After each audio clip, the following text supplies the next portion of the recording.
G'day, mate. 40 here. There's a new book out on Tucker Carlson. It's coming out January 27th. I just ordered it. Super pumped. Not because I regard Tucker Carlson as some great man or some bad man or some deep threat. He's a man like all men with strengths and weaknesses. And he's gone on an interesting journey. The new book is called Hated by All the Right People. Tucker Carlson and the Unravelling of the Conservative Mind. So I love this.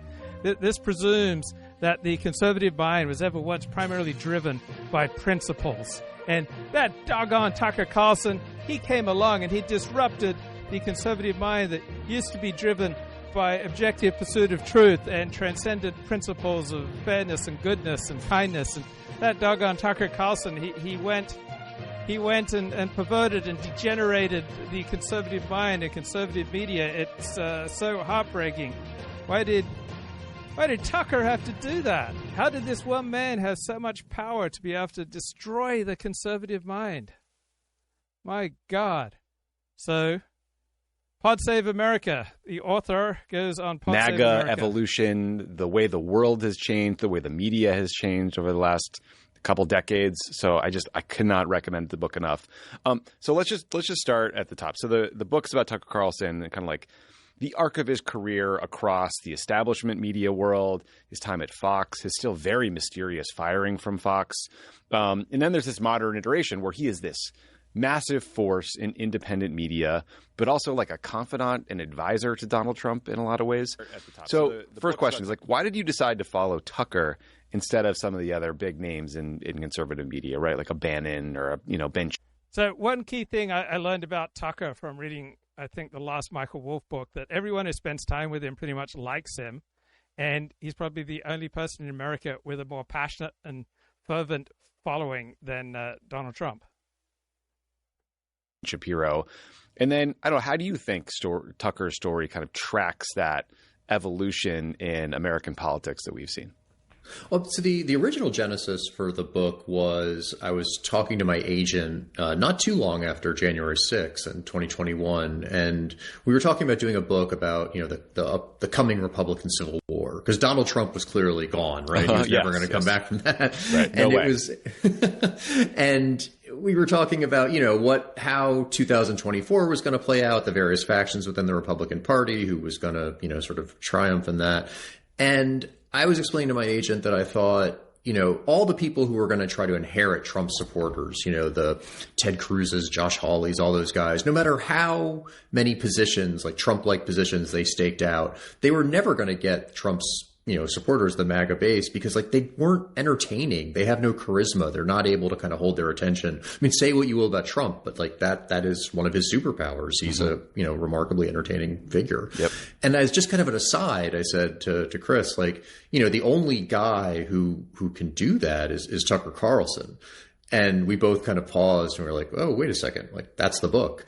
And, the more I thought about Tucker, the more I just kind of recognized that his whole career is such a incredible window on the incentive structure that exists in conservative media and conservative politics, because, at every step along the way, he's kind of tailored his own personality, tailored his own stances to that incentive structure. And what you see him doing today, unlike the rest of us, we're not constantly tailoring ourselves to an incentive structure. It's just that doggone Tucker Carlson, that bad man Nick Fuentes. All right, it's just these evil people on the right who are tailoring themselves to incentive structures. Very upsetting. Hey, what he did at Fox, he's kind of responding to what the conservative base and conservative viewers want. And he has a really just well-developed kind of radar for where the audience is. So, wow, if you have a well-developed radar for where the audience is, perhaps you'll be more successful when you give people what they want. So the Washington Post has a book review here. Tucker Carlson went from moderate to fanatic. Yes, he followed incentives and took conservative media with him. People did not evolve to be gullible. Right? Conservative media went where the audience was. Right? You're listening to Tucker Carlson went from moderate to fanatic and took conservative media with him. Initially, much of the conservative media absolutely hated Donald Trump, but when their audience all fell in behind Donald Trump, the conservative media had to fall in line. A review written by Becca Rothfeld and read by Josh, an AI-generated voice. I love Josh. Anyone who wants to govern the country has to entertain it, wrote the novelist Saul Bellow in 2000. The remark turned out to be more apt than he could possibly have surmised at the time. 16 years later, a reality TV star clinched the presidency and proceeded to entertain. Oh my God, it's so low status. Just imagine having a politician who entertains. So it's a shame we're not back in the good old days when William F. Buckley was the leading conservative intellectual, otherwise known as the Kim Kardashian of the conservative movement. What Bill Buckley did was entertain. He wasn't thoughtful. He wasn't deep. He never produced a serious book. He was just good with quips. He was just an influencer. He was just an entertainer. Entertain the nation half to death. Donald Trump prevailed in 2016 and again in 2024, largely because he is a consummate showman with a flair for scandal and a gift for erratic capitalization. But he also triumphed in part because a media circus anointed him its ringmaster. Without Breitbart News, there would be no Trump. Without Fox News, there would be no Breitbart. And without the spate of conservative magazines that preceded network television, there would be no Fox. That all seems dubious. You really don't think that the enormous pent-up demand that was not getting met for conservative media would have been met even if there hadn't been a Breitbart or Daily Caller or Fox? Something like them would have taken their place. When you have an enormous audience, you will have eventually someone willing to supply that audience with what it wants.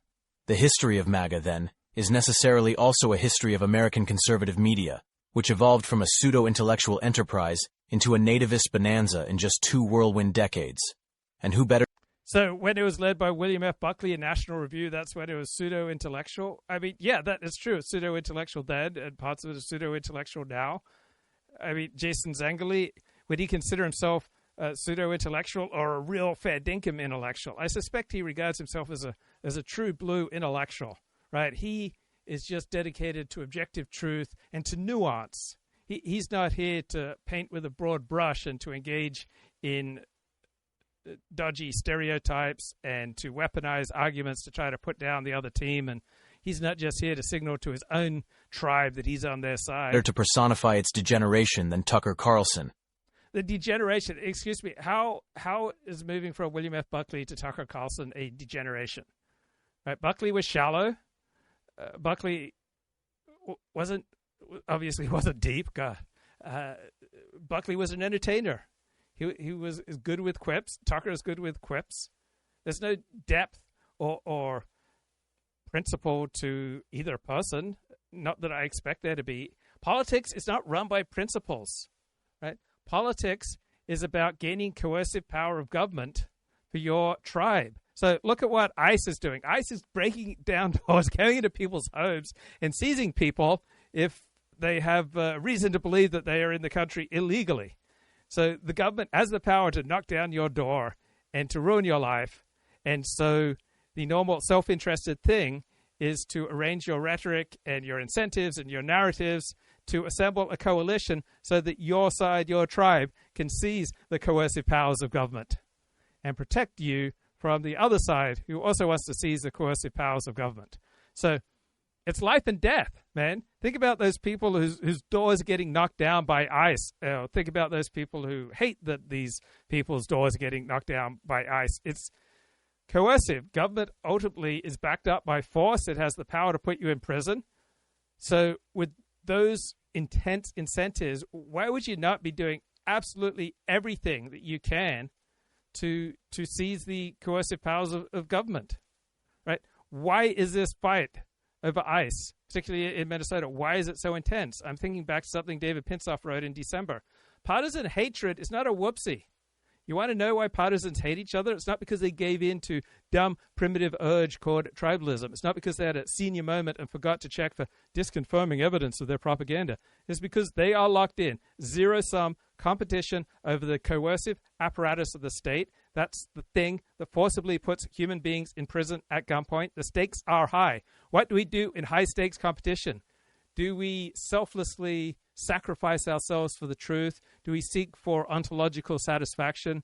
Are we driven primarily by global, universal, transcendent principles? No, we fight dirty. We demonize the competition. We deny we do this. We embellish how much the other side does it, because denial and embellishment are useful weapons to wield in the fight. When the stakes are enormous, people don't self-sacrifice and fall back on abstract principles. And the stakes are enormous in politics. A man who began his career as the token conservative on CNN and who now spends his days peddling conspiracy theories and interviewing neo... The incentives change. When it suited Tucker Carlson to be a country club Republican, to be a moderate Republican, to be the type of Republican who could be liked by the mainstream media and elites, then Tucker was that bow tie wearing conventional Republican. Then when the audience changed, when the incentive structure changed, Tucker Carlson changed with the incentives, just like you and I do. When incentives change, we change with them. Nazis and videos he posts on X.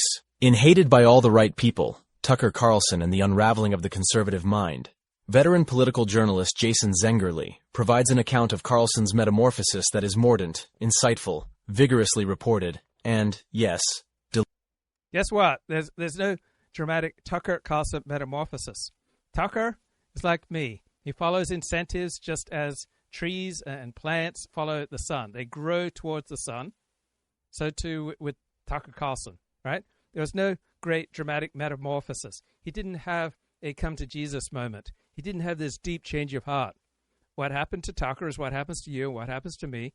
We all make a series of strategic maneuvers in high-stakes status and alliance games, right? Our political beliefs do not stem from our deep-seated moral values. They are post hoc, ad hoc, patchwork narratives designed to support our allies, denigrate our rivals so that our side can seize the coercive powers of government and wield them against our enemies. So apparently Tucker Carlson's become a slave to virality, right? He responds to incentives. And he hired reporters who wrote stories to actively antagonize liberals. Right? Argument is a tool that we use to hurt our enemies and to bolster our own side. Argument is not something that we do in pursuit of truth.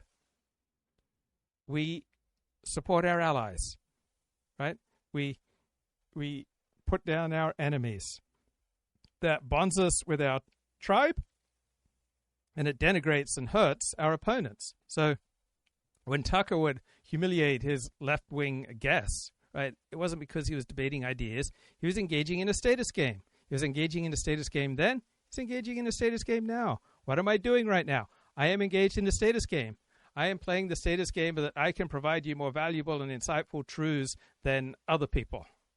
So Tucker wants to lower the status of his rivals to elevate his own status and the status of his allies.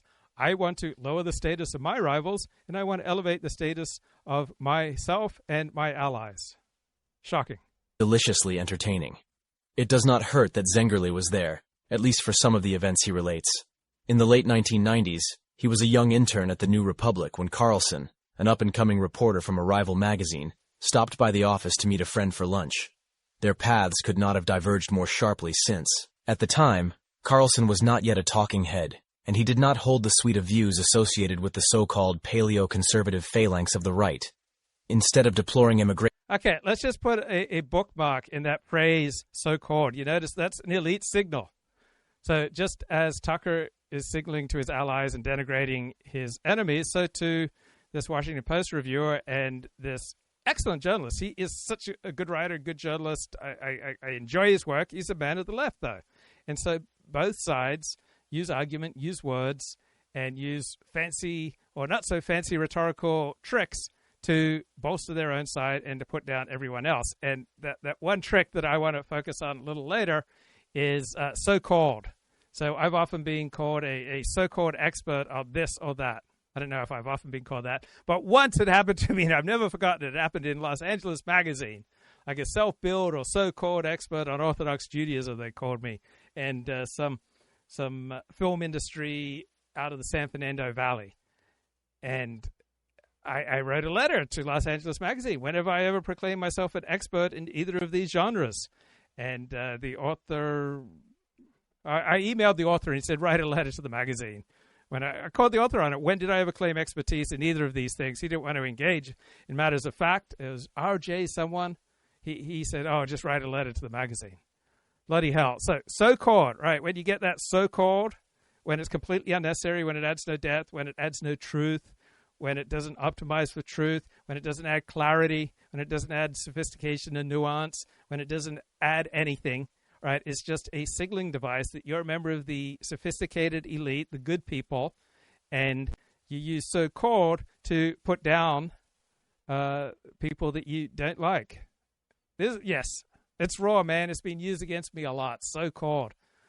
Favorite tactic of respectable journalists as opposed to a disreputable blogger such as myself. And embracing populism, he was a standard-issue Republican, politely hawkish and vaguely libertarian, with a country club effect to match. It was the obligatory stance for a child of Republican royalty. Zengerle explains, his father Dick ran the Voice of America for Ronald Reagan and was George H.W. Bush's ambassador to the Seychelles. Naturally, Tucker's stepmother was an heiress. Carlson fit right in as a writer at the Weekly Standard, a neoconservative magazine founded and edited by Fred Barnes and Bill Kristol. If the Standard was pugnaciously partisan, it was also basically reliable and sometimes even aspirationally intellectual. Carlson, one of the fledgling outlet's stars, was a centrist who embraced a number of what now seem like... So the Weekly Standard aspired to be intellectual. If only all of us could be as intellectual, as truth-seeking, as truth-optimizing, as clear and plain-spoken and non-propagandistic as this book reviewer and this author. We can only wish that we can ever attain such a nuanced, sophisticated, elite, truth-optimizing status. Meanwhile, we have to be strong and carry on, even though we're just grubby losers compared to these elites. I love it when they talk to us this way. Love it. Like liberal niceties. He mocked the supporters of eccentric presidential candidate... So the author, he doesn't mock people, right? Jason Zengerle doesn't mock, and this book reviewer doesn't mock. This is only something that rabble-rousers do. Ross Perot, for fearing a cabal they call the establishment, wrote op-eds in favor of immigration in the Wall Street Journal, deplored the proto-Trumpian populist presidential candidate Pat Buchanan, and called Trump himself the single most repulsive person on the planet. He retained these middle-of-the-road beliefs when he pivoted to television.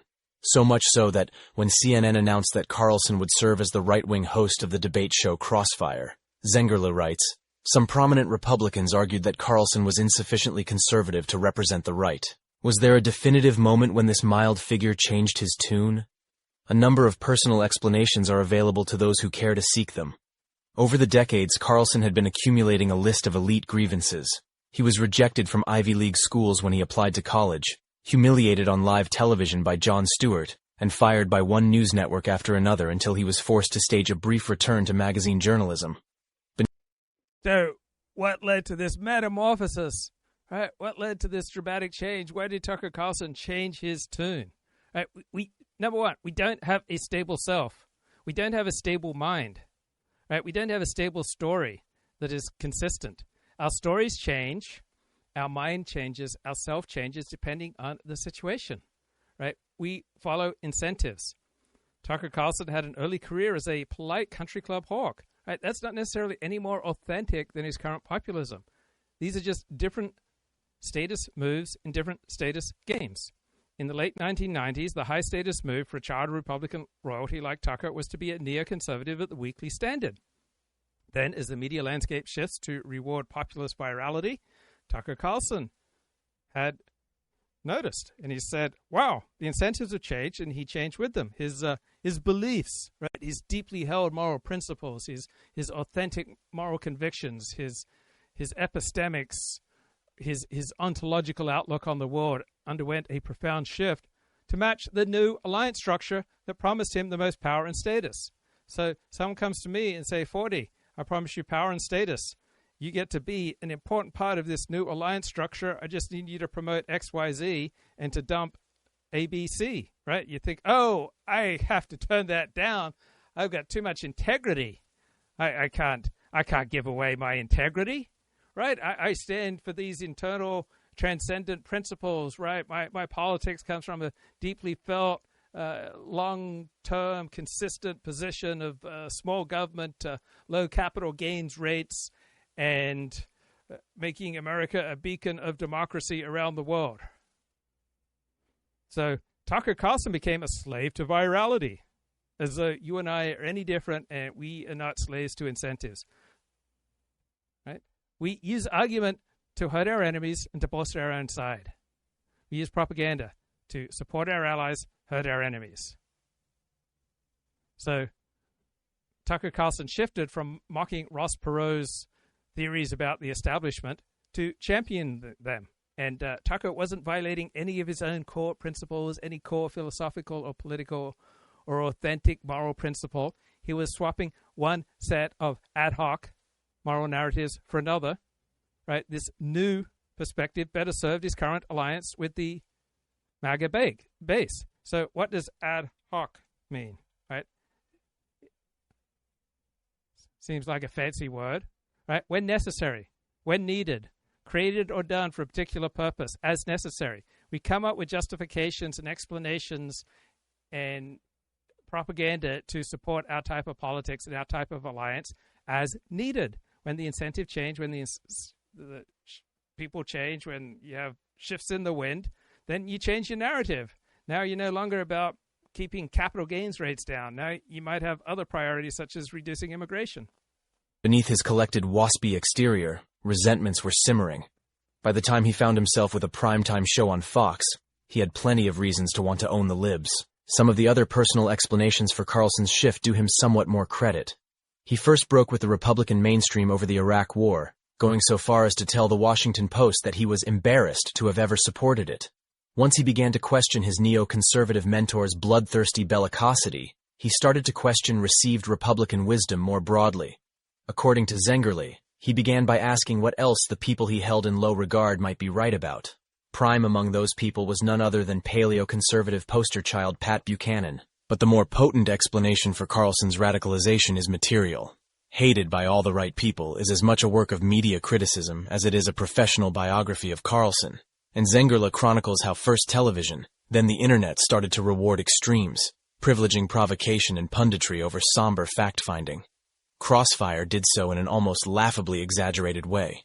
The show required Carlson to praise Republicans and criticize Democrats, transforming him into a right-wing caricature out of necessity. Television isn't conducive to nuance, he confessed in 2003. But Crossfire was only the beginning of the end where nuance was concerned. Worse by far was the Daily Caller, the digital news outlet that Carlson launched with a college friend after he was booted off cable news in 2008. At first, the venue strove for rigorous reporting with a conservative slant, but it wasn't long before Carlson became obsessed with page views and clicks. And once he did, Zengerle writes, he detected a common thread that ran through the Caller's most popular articles. They obviously weren't the sober, straightforward stories that were adding to the sum total of known facts about politics and the government. But they weren't necessarily the more partisan stories, ones that reflected or advocated a conservative worldview, either. Rather, they were stories that, in addition to appealing to conservatives, actively antagonized liberals.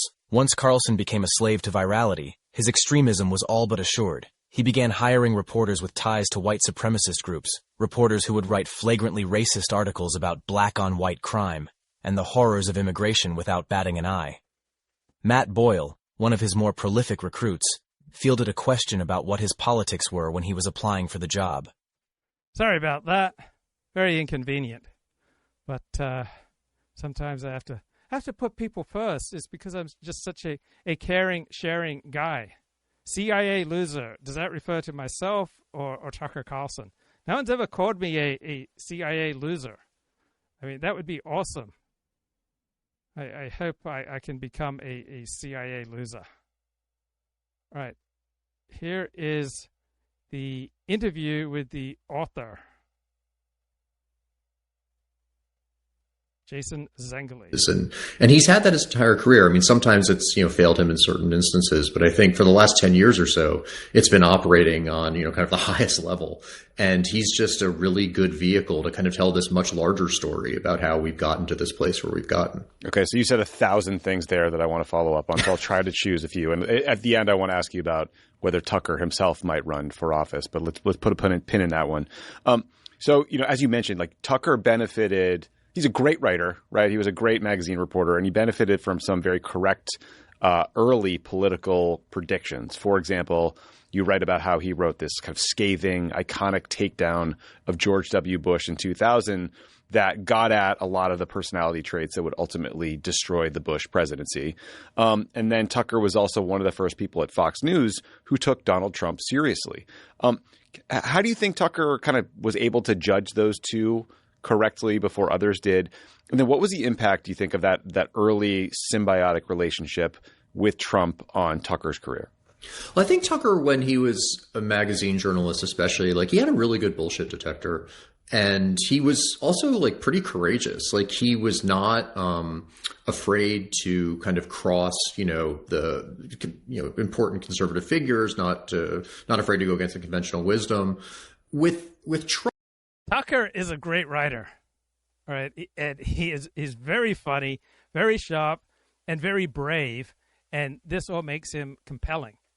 Now, I'm not a big fan of his descent into low IQ conspiracy theories, but you got to hand the man his strong points, right? Yeah, he's got elite grievances. Who doesn't have grievances, right? He's a member of the elite who has now found he gained status by attacking the elite. When Tucker wouldn't gain status by attacking the elite, he didn't attack the elite, right? Tucker plays the opinion game, right? He frames himself as hated by all the right people, and he signals and he performs. He really does have the courage to defy all these social norms. So this earns him admiration and approval from a specific alliance, the MAGA base, and he conceals his own status seeking behind a narrative of speaking truth to power. Right? I'm here seeking status, guys. I'm here speaking truth to 10 people on YouTube. It's enormous. So does Tucker really believe the things he says? Right? Look, we're all self-deceivers. Right? I do this show because I want to pursue truth and beauty in the world and goodness and kindness and inspire people to keep Shabbos and put on tefillin every morning and to be pro-Israel, right? We don't understand our own motivations because our brains are designed to hide our status seeking from ourselves, right? If Tucker believes his rhetoric, it's irrelevant to the function his rhetoric serves. His statements are signals to coordinate his alliance.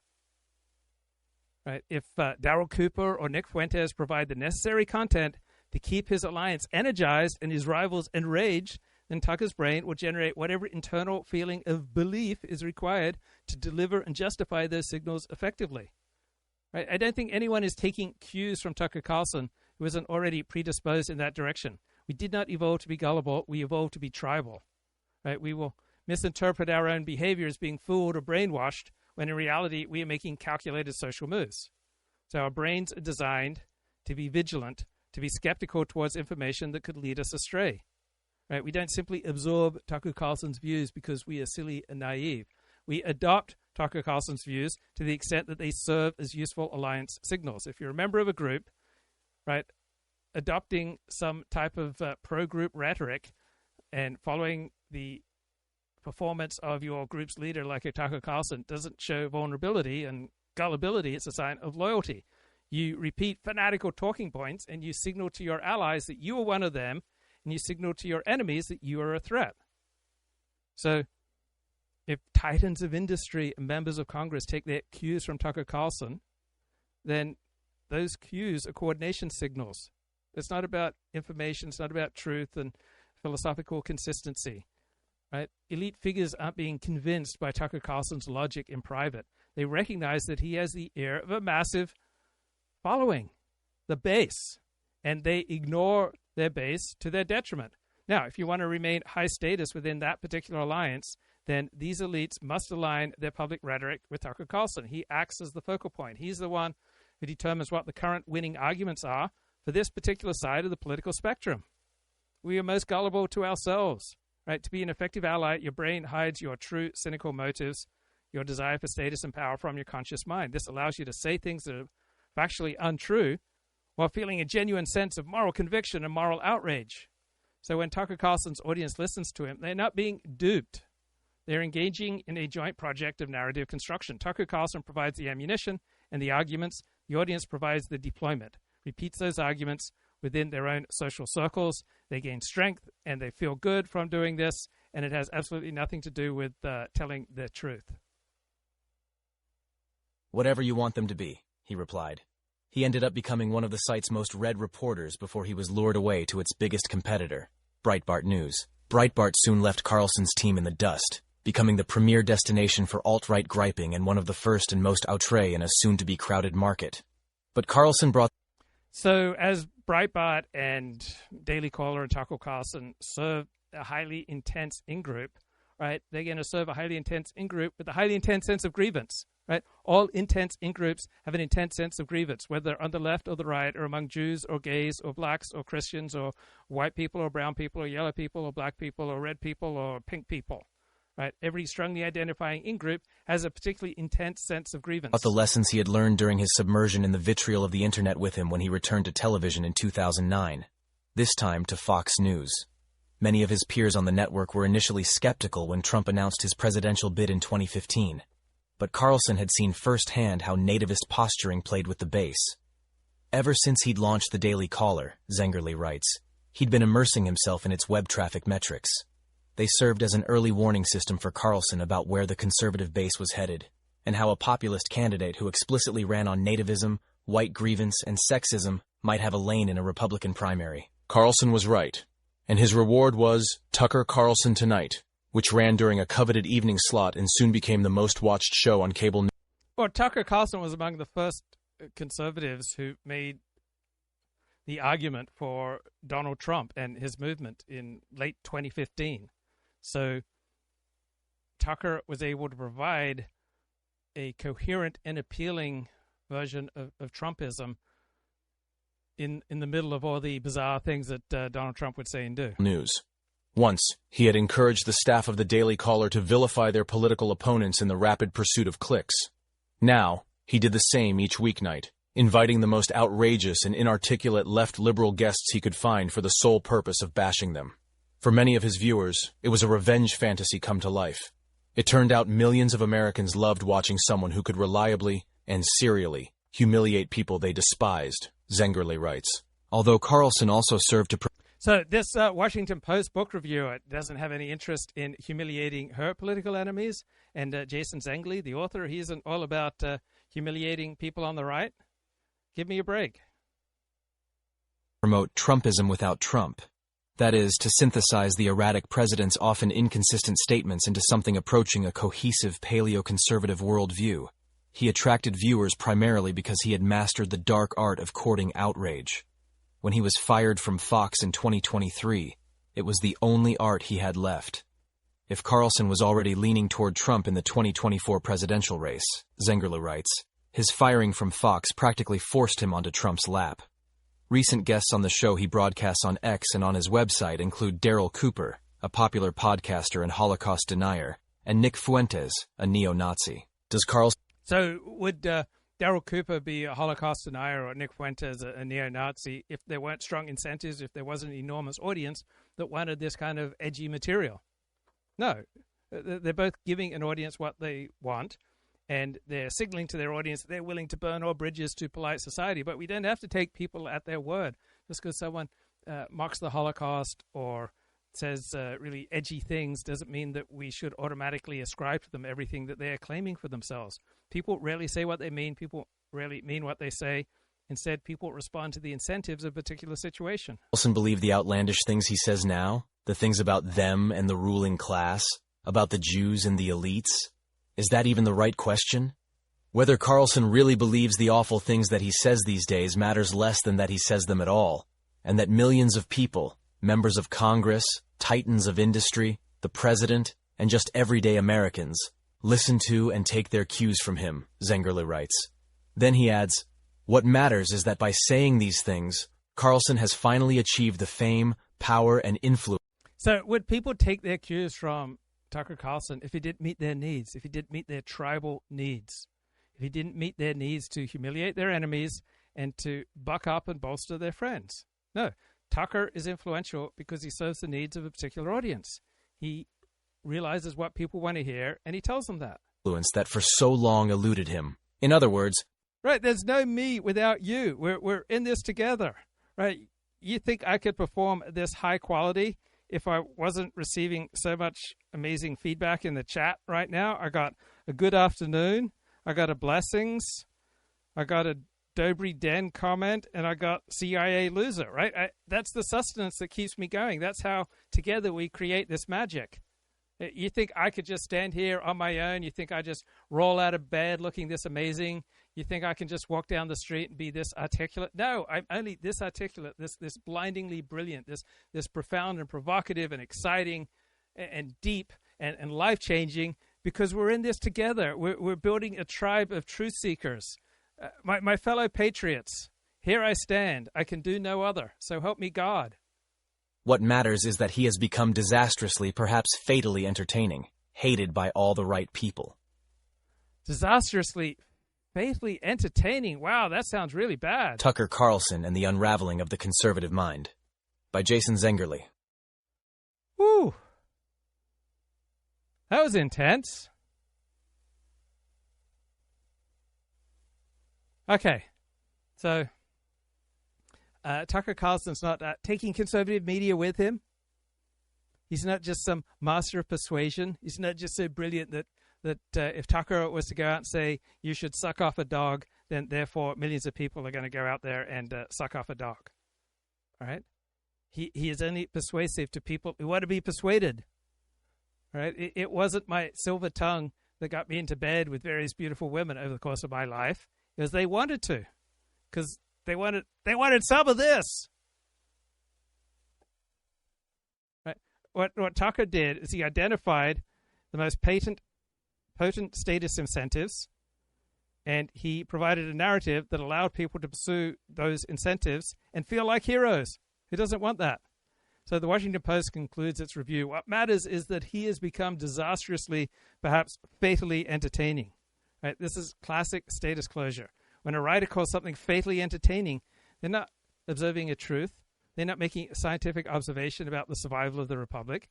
They're using high-status moral language to pathologize their enemies, a rival alliance, those bad MAGA people. So the Washington Post uses disastrous and fatal to signal to their own liberal audience that Tucker Carlson is not just a political opponent. He is a form of moral contagion. So you get the framing of Tucker's success as a threat to truth and democracy, and that way you get to bolster the status of the elite group that claims to protect those values.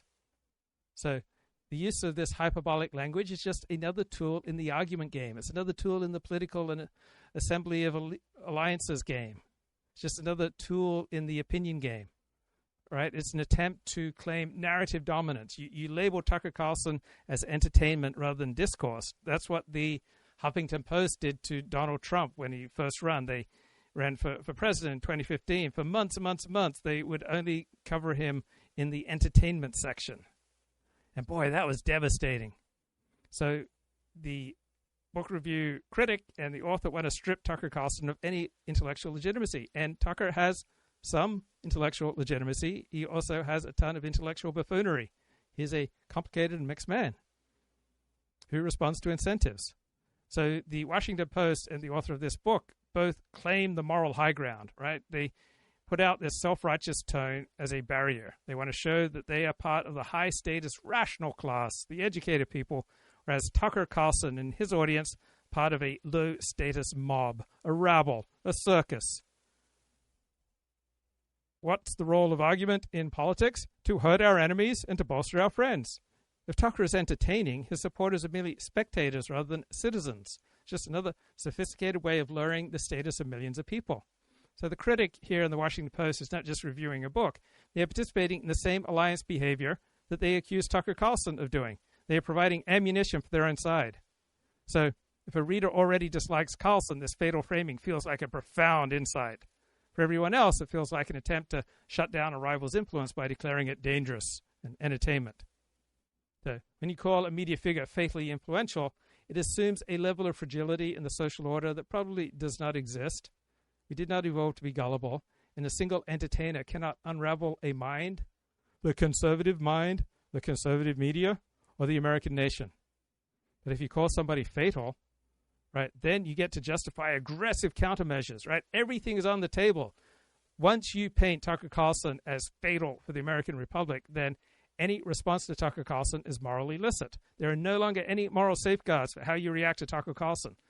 If Tucker Carlson is a threat to the very existence of this country, then any tactic used against him, censorship, social ostracization, legal pressure, or far worse, it's a moral necessity. It's not a power play. It's not being vindictive or petty.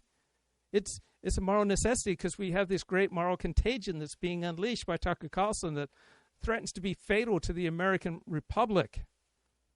And so just as when Donald Trump made the argument the 2020 election was fixed, therefore there were no longer any guardrails for his supporters because something vital had been stolen from them. The system had been rigged against them. When you make the case the system has been rigged against your tribe, then you release your tribe from any moral obligations. Now, humiliating the outgroup feels really good. It's more satisfying than learning facts or that our brains treat social status as a survival resource while we treat abstract facts as optional data. We did not evolve to be truth seekers. We evolved to be status seekers within a tribe. When you watch Tucker Carlson destroy or humiliate a political rival, your brain interprets that event as a victory for your tribe. So we have millions of years of ancestral history, of evolutionary history, and over those millions and millions of years, lowering the status of a rival tribe meant more resources, better protection, and higher reproductive success for you and your group. So learning facts is tiring. It's cognitively expensive. It doesn't usually raise your social standing. But humiliating the outgroup provides an immediate status high. It signals that your alliance is dominance and your rivals are incompetent buffoons, fools, evil, terrible, awful people. So arguments are ammunition. If you learn a dry fact about the GDP, you have a piece of data. But if you learn a witty, devastating way to mock a rival, then you have a weapon. Tucker provides weapons for people who want weapons. Most people don't follow politics and don't watch political media to update their mental models of the world. I mean, you do that here because you come here as a patriot seeking truth. But most people watch to load their magazines to unload on their enemies. People want to find specific phrases, labels, frames, arguments, jokes that will allow them to win the next status skirmish with an acquaintance or a coworker or a family member from the other side. And when you get to humiliate the outgroup, you get to feel strong. Pride feels amazing, right? You humiliate the enemy, you will feel pride and you will feel amazing. And you get to engage in moral laundering. You get to wash all your dirty stuff. You frame the outgroup not just wrong, but evil, crazy, and dangerous. You justify your own group's pursuit of power without any guardrails. Right? Feeling moral certainty feels amazing. Facts are messy. Right? Getting nuanced. Right? That's challenging. It's hard to feel like a hero when you are nuanced. Right? But humiliating the outgroup, simplifying the world into a struggle between the good guys, us, and the bad guys, them, that feels amazing. You get a clarity, and it's addictive. It removes the whole cognitive dissonance of being a status-seeking primate, and it replaces it with a noble feeling of being a defender of the truth. Now, sophisticated intellectual circles, such as the Washington Post crowd and the author of this book, they play the same games as these fanatics and low IQ Tucker Carlson followers that they criticize. But they use status closure to hide the machinery. So in elite groups, vocabulary functions as gatekeeping. If you use words like epistemology, epistemics, hegemony, structural, not necessarily any closer to the truth, but you are signaling that you belong to a specific high-status alliance. Now, in these circles, humiliation is rarely loud or punchy. Rather, it takes the form of pathologizing the opponent. Rather than calling them wrong, rather than calling them an idiot, you might say that they suffer from a lack of media literacy or they're driven by status anxiety. This is a more effective weapon because it depersonalizes the attack. It frames the humiliation as a clinical observation. It's not a personal insult. You get to elevate the attacker, places the speaker in the role of the objective doctor and the rival in the role of the patient. So for the intellectual, facts serve as a shibboleth, right? Knowing a specific obscure data point is not about the fact, it's not about the data. It's about proving you have the leisure and the education to have acquired such knowledge. You have created a barrier to entry for the outgroup. If the outgroup cannot speak the language of the elite, their arguments can be dismissed as uninformed. You don't have to engage with the substance of what they are saying. You can just wave them away Be gone, you bunch of marginalized losers. Trump in 2015, 2016, I think one thing that happened with Tucker after his cable news career kind of flamed out, he developed a website called the Daily Caller. And his original vision for the Daily Caller was a fairly, I don't want to say sober, but very fact-based website. He talked about, how the New York Times was sort of a model in some ways because they cared about facts. Yeah. Conservative. So I wrote a very academic-sounding book, A History of Sex in Film. Then I was left with thousands of pages of notes. And it was very thoughtful, very academic study of the sex industry and sex in cinema. And I put my notes online. And shockingly, I found that what got the most views and created the most status and income and following for me was not the learned academic discourses that I was writing, but rather when I'd break gossip, when I'd share gossip, discuss gossip, launder the gossip. That's what people wanted to read.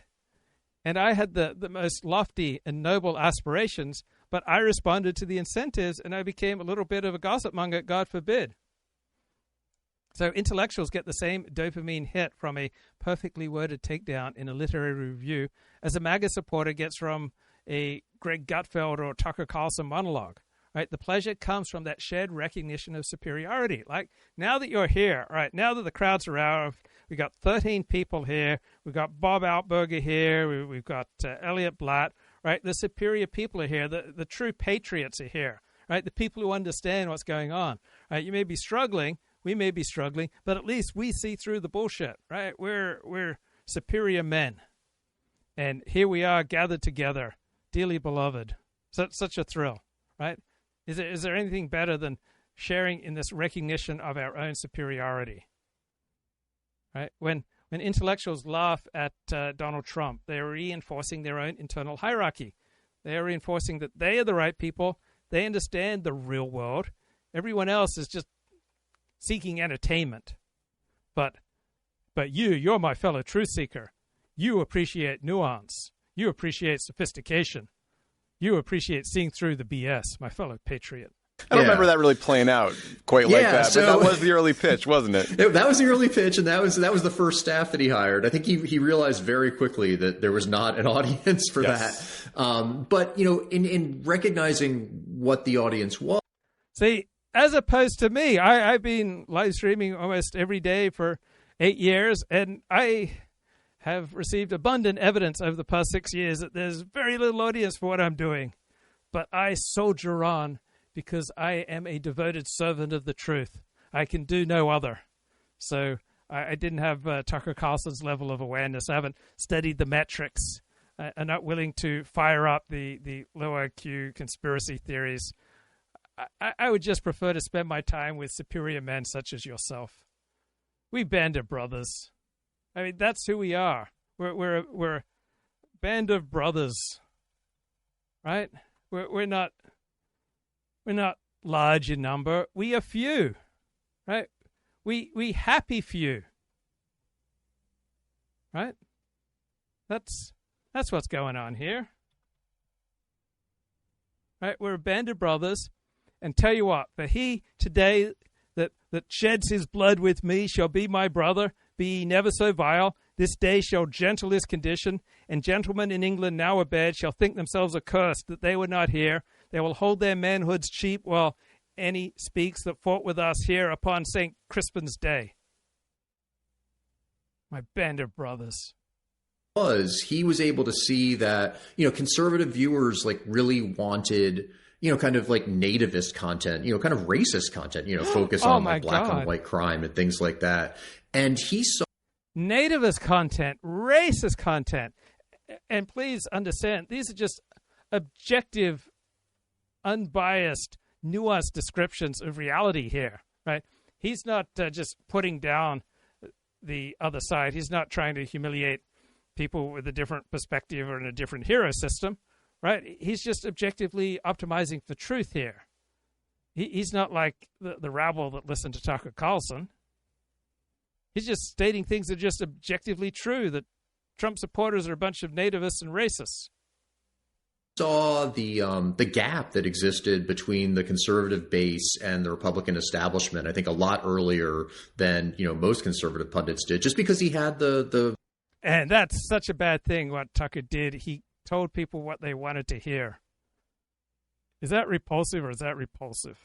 The traffic metrics in front of him, and he saw what readers wanted. So when Trump came along in 2016, people don't remember this now, but like Fox was not a big booster of Trump in 2016. I mean, they tried to torpedo him in that first debate, and it created a problem for Fox that they needed, just to produce like a compelling television segment, they needed someone who was camera ready to go on the shows and at least not bash Trump, at least sort of be, open to the possibility of Trump. And Tucker, who was kind of on the third or fourth rung of the Fox pundit roster at that point, he was willing to do that, I think, because he did believe it. And he started getting a lot more airtime. And that was kind of how his start.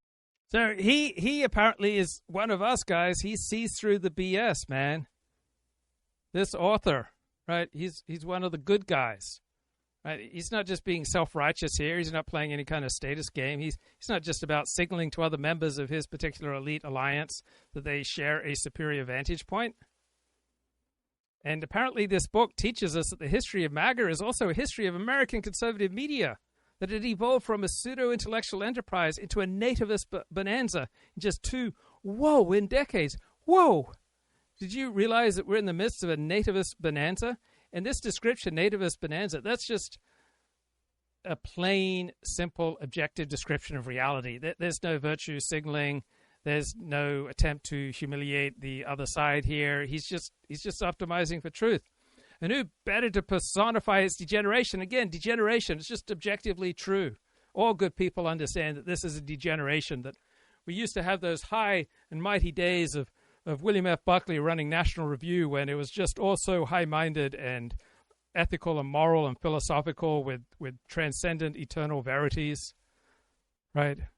And now we've degenerated, such an objective term, to Tucker Carlson, a man who began his career as the token conservative on CNN, now spends his days peddling conspiracy theories. So when these same Washington Post elite journalists tell us about systemic racism for which there's no evidence, they're not peddling conspiracy theories, guys. They're just telling us the truth. And interviewing neo-Nazis. Yeah. Boy, neo-Nazi, that's such a profound, truth-seeking, truth-optimizing, plain, unadorned language, right? Because Nick made some jokes, and therefore those jokes, we can kind of see them as just being like a Nazi, so we get to throw around the most damaging, humiliating epithets that we can think of to justify the most evil things that could happen to our opponents. We want to release all moral restrictions from what some unhinged person might want to do to a member of this populist right. But he's one of the good guys. Rose. I mean, he was not like a huge Trump supporter necessarily. And he, I think, had a lot of, personal qualms about Trump, but he did see kind of how the issues that Trump was banging on might resonate. And that gave him his break. And that was sort of his ticket out of, the Fox kind of netherworld of, the weekend morning show. I mean, I guess God Pete forbid, that only describes, you're only Secretary of Defense these days. So for a while, Tucker was like the great success, getting from the morning show. Now Hegseth, I guess, has surpassed him. But for a time, he was the biggest success. Yeah, well, I think, Tucker was sober by then. So, maybe that seriousness of purpose hurt him from getting a job in the Trump administration. I want to ask you about like two moments. So none of these guys, I'm sure, ever had any drug or alcohol problems, right? But you can throw in that Tucker admits to a drinking problem, another opportunity to humiliate him. So I've often talked about the Long Con essay by Rick Paulstein. Came out in 2012 and talked about how much of conservative media is funded by highly dubious cons selling highly dubious supplements. And the metamorphose of Tucker described in the Washington Post, these are two sides of the same coin. You have a massive ongoing status and alliance game, right? The con of Tucker Carlson is not a deviation from conservative principles. It is a function of conservative principles. The number one conservative principle is make alliances so that you can seize the coercive apparatus of government. Right? That has always been the dominant conservative principle and the dominant liberal principle and the dominant left-wing principle and the dominant right-wing principle. Say and do whatever you need to create an alliance so that you can seize government power and be coercive in pursuit of protecting your group and hurting your enemies. So conservative media has long been a mail-order operation, selling oil fields in the placenta and 23-cent heart miracles to harvest the names of the most fervent believers. And this is just another example of costly signaling, right? The con served a purpose. If you were willing to believe in a transparently absurd claim, such as a miracle cure or a wild political conspiracy, you signal your loyalty to the tribe is absolute. You are all in.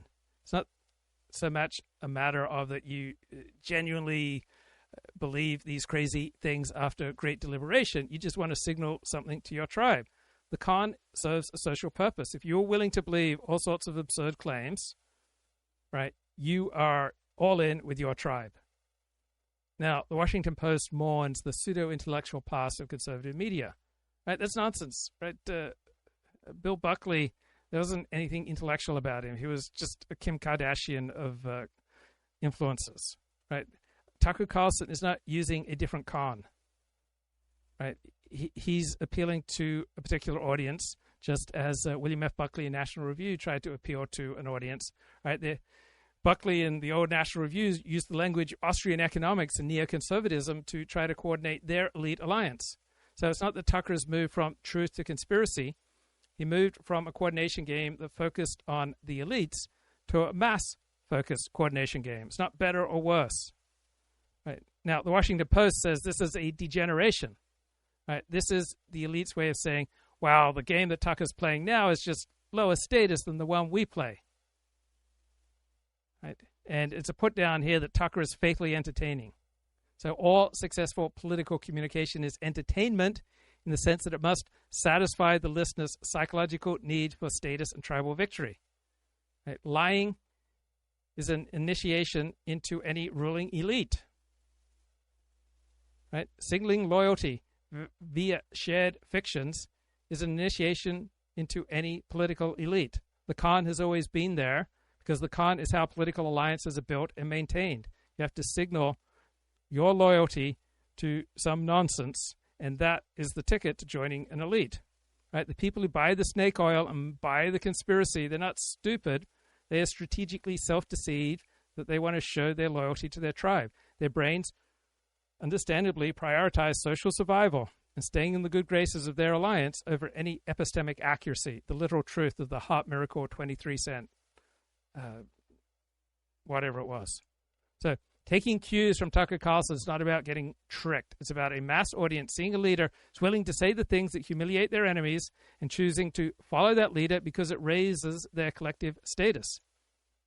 So the long con is not some bug in conservative media. It is the feature that allows the conservative alliance to function. Now, the Washington Post is shocked at Tucker Carlson's Unravelling. This is just the shock of one high-status group watching a former member of the group now trade in his pseudo-intellectual credentials for a more potent mass-market weapon. Fact-checking treats status conflict as if it were a data error. Right? When arguments are ammunition for your political alliance and a fact-check from a rival group is not a helpful correction, it is an attempt to disarm you. Moments or sort of periods in Tucker's career and maybe how they impacted his career arc and then, Tucker personally.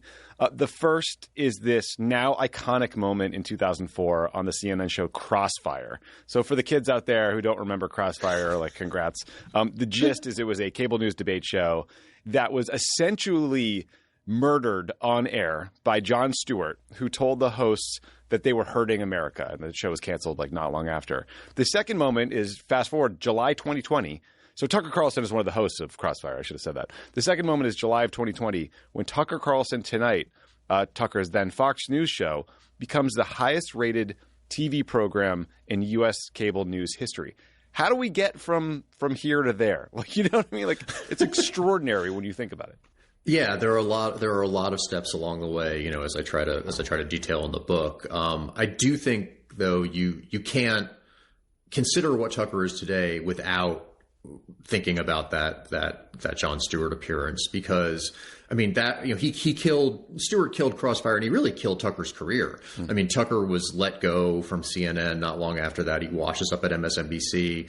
People don't take him seriously. Stewart made fun of him for wearing his bow tie. I think, what did he say? Like, you're 35 years old and you wear a bow tie. Yeah.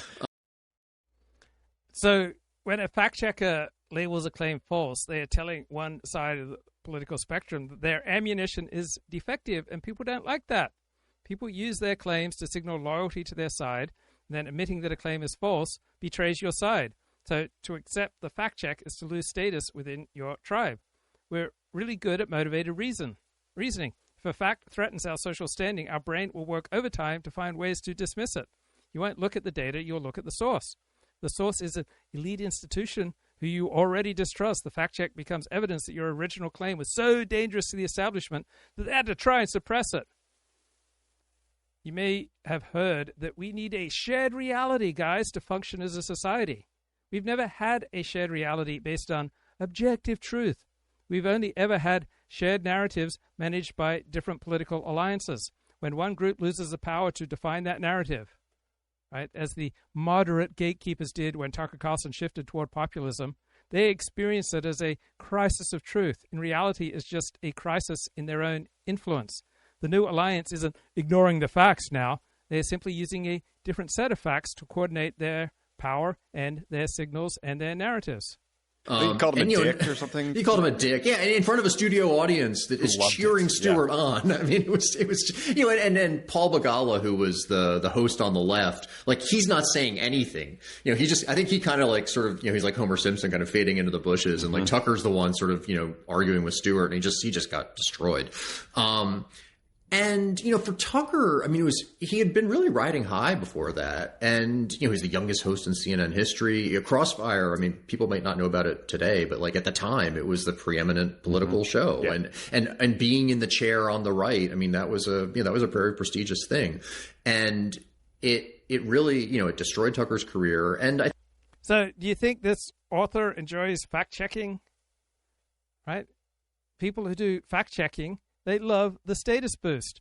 They love to feel like the arbiters of truth, right? Who is the audience for a fact check, right? The people who already believe. It serves to reassure them of their intellectual and moral superiority, that their tribe is best, and they get to further alienate and humiliate the target group. So fact-checking doesn't narrow the gap between sides. It widens it. It turns every disagreement into a public test of tribal loyalty. And in the real nasty world of politics, nuance is a liability, right? Political beliefs are just patchwork narratives, patchwork fictions designed to support our allies, denigrate our rivals. Nuance is social friction. It slows down coordination. It creates soft spots in the tribal armor. So in a zero-sum alliance structure, meaning political reality, nuance shows a lack of commitment. We generate propaganda to signal our allegiance. A nuanced position, one that admits the other side has a point, is a weak signal. Ambivalent or nuanced opinions are unpopular within your tribe. Allies view a nuanced member as someone who's playing both sides, or someone who will abandon the tribe when things get difficult. Right? Terms like rhino, Republican in name only, or both sidesing are incredibly effective. They're not intellectual critiques. They are social punishments for failing to provide a clear, one-sided signal. Nuance requires time, effort, and high-level thinking.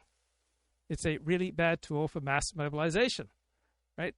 I only have 11 viewers right now, not because the show is not brilliant and profound and life-changing and awesome, but because it's just too nuanced. It's just too truth-optimizing. I refuse to play to the baser instincts.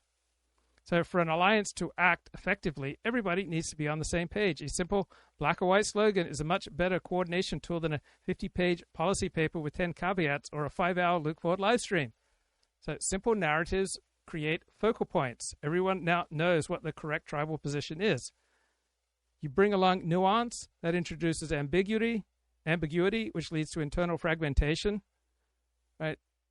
And intellectuals, they claim to value nuance, but they use it not in the pursuit of truth, as a status weapon. Elite groups use complex, nuanced language not to better get to the truth, but to exclude the unrefined masses who speak in slogans. So intellectuals may be very nuanced about their own side's failures, but they will tend to be brutally simple about their rivals, right? They will use complexity strategically to shield their allies while using caricature to attack their enemies. Everyone values nuance in theory because it signals intelligence and fairness, which are two high-status goals.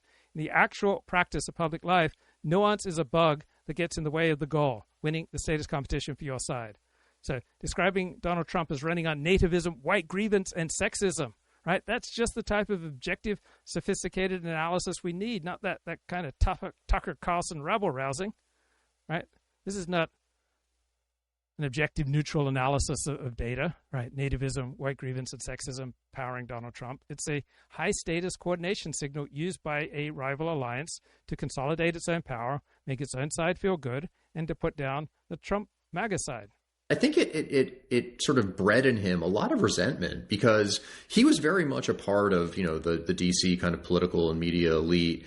And when he was, ethered that way, like they didn't really come to his defense. I mean, the way Paul Begala behaved on that set was the way a lot of people in that world behaved, and they didn't rally to Tucker's defense. And I think he was hurt by that. I think he was genuinely hurt. I think he started to question maybe who some of his friends were. And I think that kind of built in him a resentment. And, over time that resentment grew. And especially as, he felt that like his talents were not being recognized or rewarded by, network executives and the various gatekeepers. I think that made him in a weird way kind of like identify with and be receptive towards kind of the resentments that fueled so much of, Trumpism and populism. And I think, I really enjoy the objective language here. Right, I just love the commitment to truth by these blokes, right? We use this kind of objective, highfalutin language to hide our propaganda motives. So when this author uses terms like white grievance or sexism, he's not using it to describe the world, he's using it to pathologize the outgroup. By using these fancy sociological labels, this author, the critic, frames the opposing alliance as being driven by pathologies or biases rather than legitimate interests. It's not just that different groups have different interests. No, there's some groups that are evil and some groups that are holy. So this allows the critics' tribe, the critics' alliance, to feel intellectually and morally superior. So you talk about Tucker and his supporters as rabble-rousing populists, you lower their status to that of a chaotic street performer. So there's a new Game of Thrones version, and first episode dropped, Night of Seven Neighborhoods or something, and he's not high status. He doesn't even have a proper belt. He uses a rope to tie his belt. And when you're struggling like that, it doesn't feel good. And then you get these fancy talking people using phrases like white grievance and sexism to put you down, right? A poor night, right? So describing your own side as providing sophisticated analysis raises your group's status to that of a scientist or a judge. So both this author's analysis and Tucker Carlson's devoted following of metrics, they're both doing the exact same thing. They're both tracking the status of their alliance. I mean, he does not sort of portray himself as like an everyman or anything. And I think that's actually kind of what makes him so effective. I mean, he in some ways, like he's kind of like upped his sort of waspiness. He's always wearing the rep tie. He's got his Rolex. He sips Perrier. He drinks from a visible Perrier bottle. Like he's playing the role of a class trader. And I think that. So many of my friends who are streamers and commentators, I mean, they're just obsessed with metrics, but I'm above that. Now, am I above that because of my pure philosophical motives about, ultimate good and God and holiness? No, that's my status play that, I'm above metrics, right? When my metrics have sucked for 6 years, so now, naturally, I'm above metrics. I don't care about metrics. I just want to follow God. I just want to follow truth. I just want to follow the path of Torah. And if people listen to me or don't listen to me, I'm just like Jonah. I'm trying to prophesy to the goyim, to the uncircumcised. I'm just doing the best I can, trying to teach people the 7 laws of the sons of Noah. But if they don't listen, I don't follow my metrics. Now, let's say I stumble onto a good earner and I start getting amazing metrics. You don't think I'm going to start following my metrics? I'll start following my metrics when my metrics make me happy. For at least 6 years, my metrics only make me cry. So why would I follow my metrics when they make me cry? I only want to follow things that make me feel good. But if God willing, like I stumble onto a good earner and I start getting good metrics, I'm going to follow them devotedly, and I'm going to trot them out as proof that I'm right. Well, I had 85,000 people watch this particular video, right? 85,000 people can't be wrong. I don't use metrics to try to boost my credibility and say, oh, here's a good argument that 40's got great epistemics, because I don't have any metrics that would do that, right? My metrics are only humiliation. You think I want to hang out in a state of humiliation and retail to you all these humiliating statistics? Heck no! Let's just forget that. I don't care about metrics because I'm all about the truth. I'm not going to get sucked into telling my audience what they want to hear, right? I've got all these profound rationalizations for my low metrics. My low metrics, they are a testament to my solid moral standing and my commitment to saying unpopular truths, to my far-sighted, ontological, philosophical, foundational, Torah-based worldviews, right? It just shows what a great person I am that I don't pay any attention to my metrics. So if I could use metrics as ammunition, right, I'd use them. If I could use metrics to boost my own status, I'd use them, but I can't, so I don't. I'm above metrics. I'm a superior character. I'm a superior man. I'm an aristocrat of the soul. So Tucker Carlson uses metrics to see what type of ammunition, such as nativism, resonates with the base to build a populist alliance. This author, Jason Zengerle, the critic, he uses those same labels to signal to his elite audience, to his alliance, that the populist group is out of bounds and dangerous, right? Neither side is seeking truth, right? What we have here are maps of a battlefield. Tucker Carlson looks for where the troops are, and Jason Zengerle, the author here, he labels those troops as barbarians to keep his own camp united. That in some ways makes him more kind of, credible in the eyes of, his populist fans. So this guy, he's got a better voice and manner and presentation than most writers. Most writers really suck, right? I'm a special brew to be able to bring this level of energy and charisma and just mesmerizing performance day in and day out to my live stream. But very few writers have my stuff, mate. So it's not actually that different from what Trump does. He can sort of say, I've been in these rooms, I've seen the way elites act, and let me tell you, they're just as bad as you think. And I think that, he's comfortable kind of attacking these elites because I think in a way he personally feels that he was betrayed by them because they didn't help him at his lowest moment. And I think, as I try to show in the book, that's not really totally true. It's shocking. Truth isn't driving journalism and politics. So claiming to be sophisticated and nuanced is another status marker. It implies there is a correct way to view these matters, to talk about politics, but it requires a certain level of education and social standing. Right? We didn't evolve to be gullible. The conservative base isn't being tricked by nativism and sexism and racism. They are choosing a narrative they believe that will increase the status and power and security of their tribe. The sophisticated analyst disagrees with that goal, and so he uses his own specialized vocabulary to demean it. Right? There aren't that many, if any, objective political analysts. There are only people who are better or worse at hiding their tribal affiliations behind a veneer of science and journalism. So, what's up, guys, with sophisticated people loving to use so-called? I've had so-called applied to me so many times, and it doesn't make me happy. So here's a sentence from the Washington Post book review. At the time, Carlson was not yet a talking head, and he did not hold the suite of views associated with the so-called paleoconservative phalanx of the right. What's so-called about the paleoconservative phalanx of the right? There is nothing so-called about the paleoconservative phalanx of the right. I can see it right out my window right now, and it's not so-called. It's formidable. So does so-called add truth here? Does it add nuance? Does it add depth? Does it add sophistication? Does it add anything to the sentence? Absolutely not.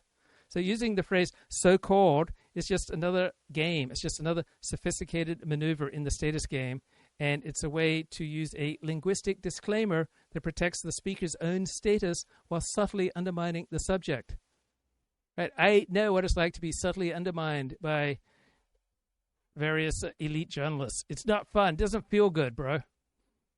When an elite writer uses so-called, they signal that they do not belong to the alliance they're describing, right? This paleoconservative phalanx, right, in those invisible scare quotes, right, the writer is telling you, I am using this term because it is the common label, but I want you to know that I am too sophisticated to believe in its legitimacy, right? So-called is a tool for isolating your enemy, and they've used it on me, bro, and I have suffered the slings and arrows of outrageous fortune, but I don't like to talk about myself. I'm just not going to accept any victimhood. I don't hate, bother anyone, just nothing but love. So the writer has to acknowledge the existence of a group, but he has to simultaneously suggest that the group's identity is fraudulent and illegitimate. So he calls it so-called. Right? So-called is a way to deny a rival group the right to name themselves. Right? So the right might do this so-called trans. If you call a group by the name they choose for themselves, you grant them a degree of respect and legitimacy. But if you add in so-called, that says the group is a mere pretension. Their intellectual movement is something else. It's a con. It's a nativist bonanza. Right? The label paleoconservative is just a mask for racism and sexism and nativism. I mean, he did get a job at MSNBC. He was, when he launched the Daily Caller, the people who turned out to support that, you sort of read the list of the people who were at the launch party and where the launch party was held. It's Jake Tapper, it's Juliana Glover, it's Mike Allen. It's all these kind of creatures of, what he now, refers to as legacy. So the New Yorker and the New York Times and the LA Times, they don't invite me to their fancy parties anymore. I went to some very elite parties at one point in my career when Kathy Sipe would take me along, but they don't invite me anymore. So what incentive do I have to sell out? Media and disparages, but they were all rooting for Tucker. And, I guess he's kind of sort of missed that a little bit, or he kind of ignores it. But that 2004 moment, I think, definitely kind of fed this resentment that led him, in addition to being able to kind of sort of intuit where the conservative base was, it made it easier for him to become a. Wow, the author has found Tucker Carlson's Rosebud. I remember when I found Rosebud. What a girl. So if you move in high status intellectual circles, such as myself, right? If you move in circles that are embodied, exemplified, and illustrated by this show, right? The use of direct insults lowers the speaker's own status because it makes you look unrefined. So you throw in so-called, and that allows the writer to perform a civilized sneer. We're all about the civilized sneer here. Right? That way, you get to humiliate your opponent without the messiness of an overt attack. You have a shibboleth for the audience. The in-group, the Washington Post reader, sees the phrase and feels that delicious shared sense of superiority. They recognize that they are the ones who see through the bullshit. They see through the so-called movement, this paleoconservative phalanx. They see to the real and lower status motives underneath of racism, sexism, xenophobia, homophobia, Islamophobia, and nativism. Elite groups are just as prone to groupthink as regular groups because they have much higher cohesion costs. So in an elite alliance, status is tied to maintaining a specific, sophisticated narrative. Deviating from the narrative doesn't just make you wrong, it makes you unsophisticated, which is a death sentence for your social standing. Death sentences are not good. A single death sentence can ruin your whole day. I don't recommend the death sentence. Now, if you're part of a rabble, right, if you're part of some populist group, the barriers to entry are lower because the goal is mass coordination. But in elite circles, status is a scarce resource. So if you're a writer for the New Yorker or the New York Times or some other prestigious publication, or you're a professor at a top university, your entire capital is your reputation among your peers. And there's no better way for you to boost that capital than to appear on the Luke Ford Show. So if you introduce a fact that supports the nativists, the racists, the sexists, you're going to get cast out of your elite alliance. Your elite peers are all highly epistemically vigilant. You're pretty epistemically vigilant, right, viewer? You're skeptical of any outgroup signals, right? And they will detect your betrayal instantly.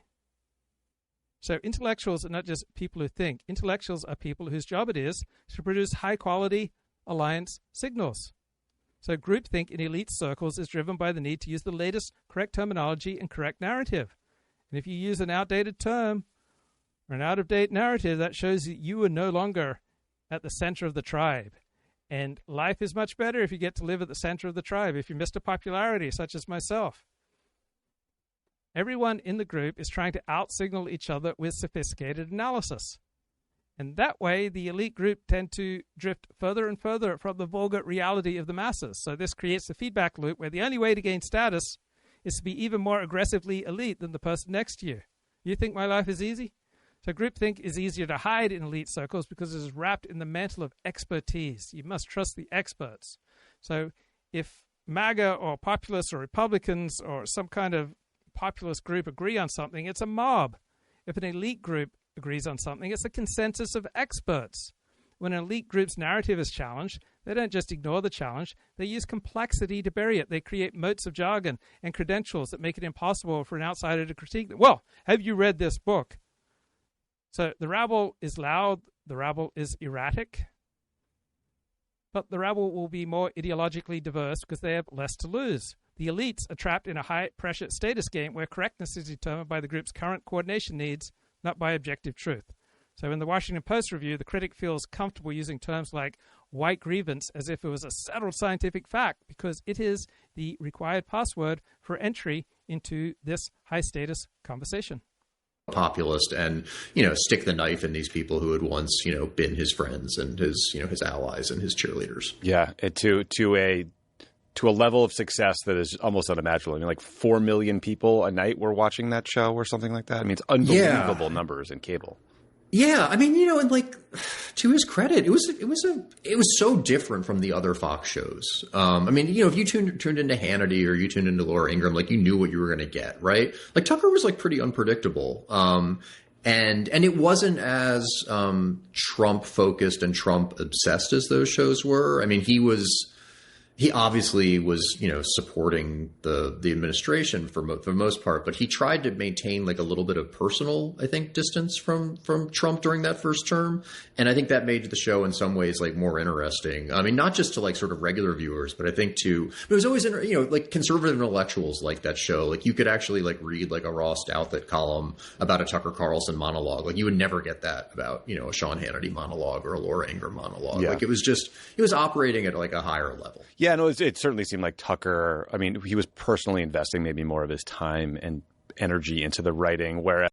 So my favorite theory these days to understand politics is alliance theory, developed by David Pinsoff and company. So political ideologies are not usually reflections of deep-seated moral values like equality or authority, but they are patchwork, made-up narratives constructed to coordinate support for allies and to mobilize against rivals. So truth in politics is going to be subordinate to the strategic needs of the coalition.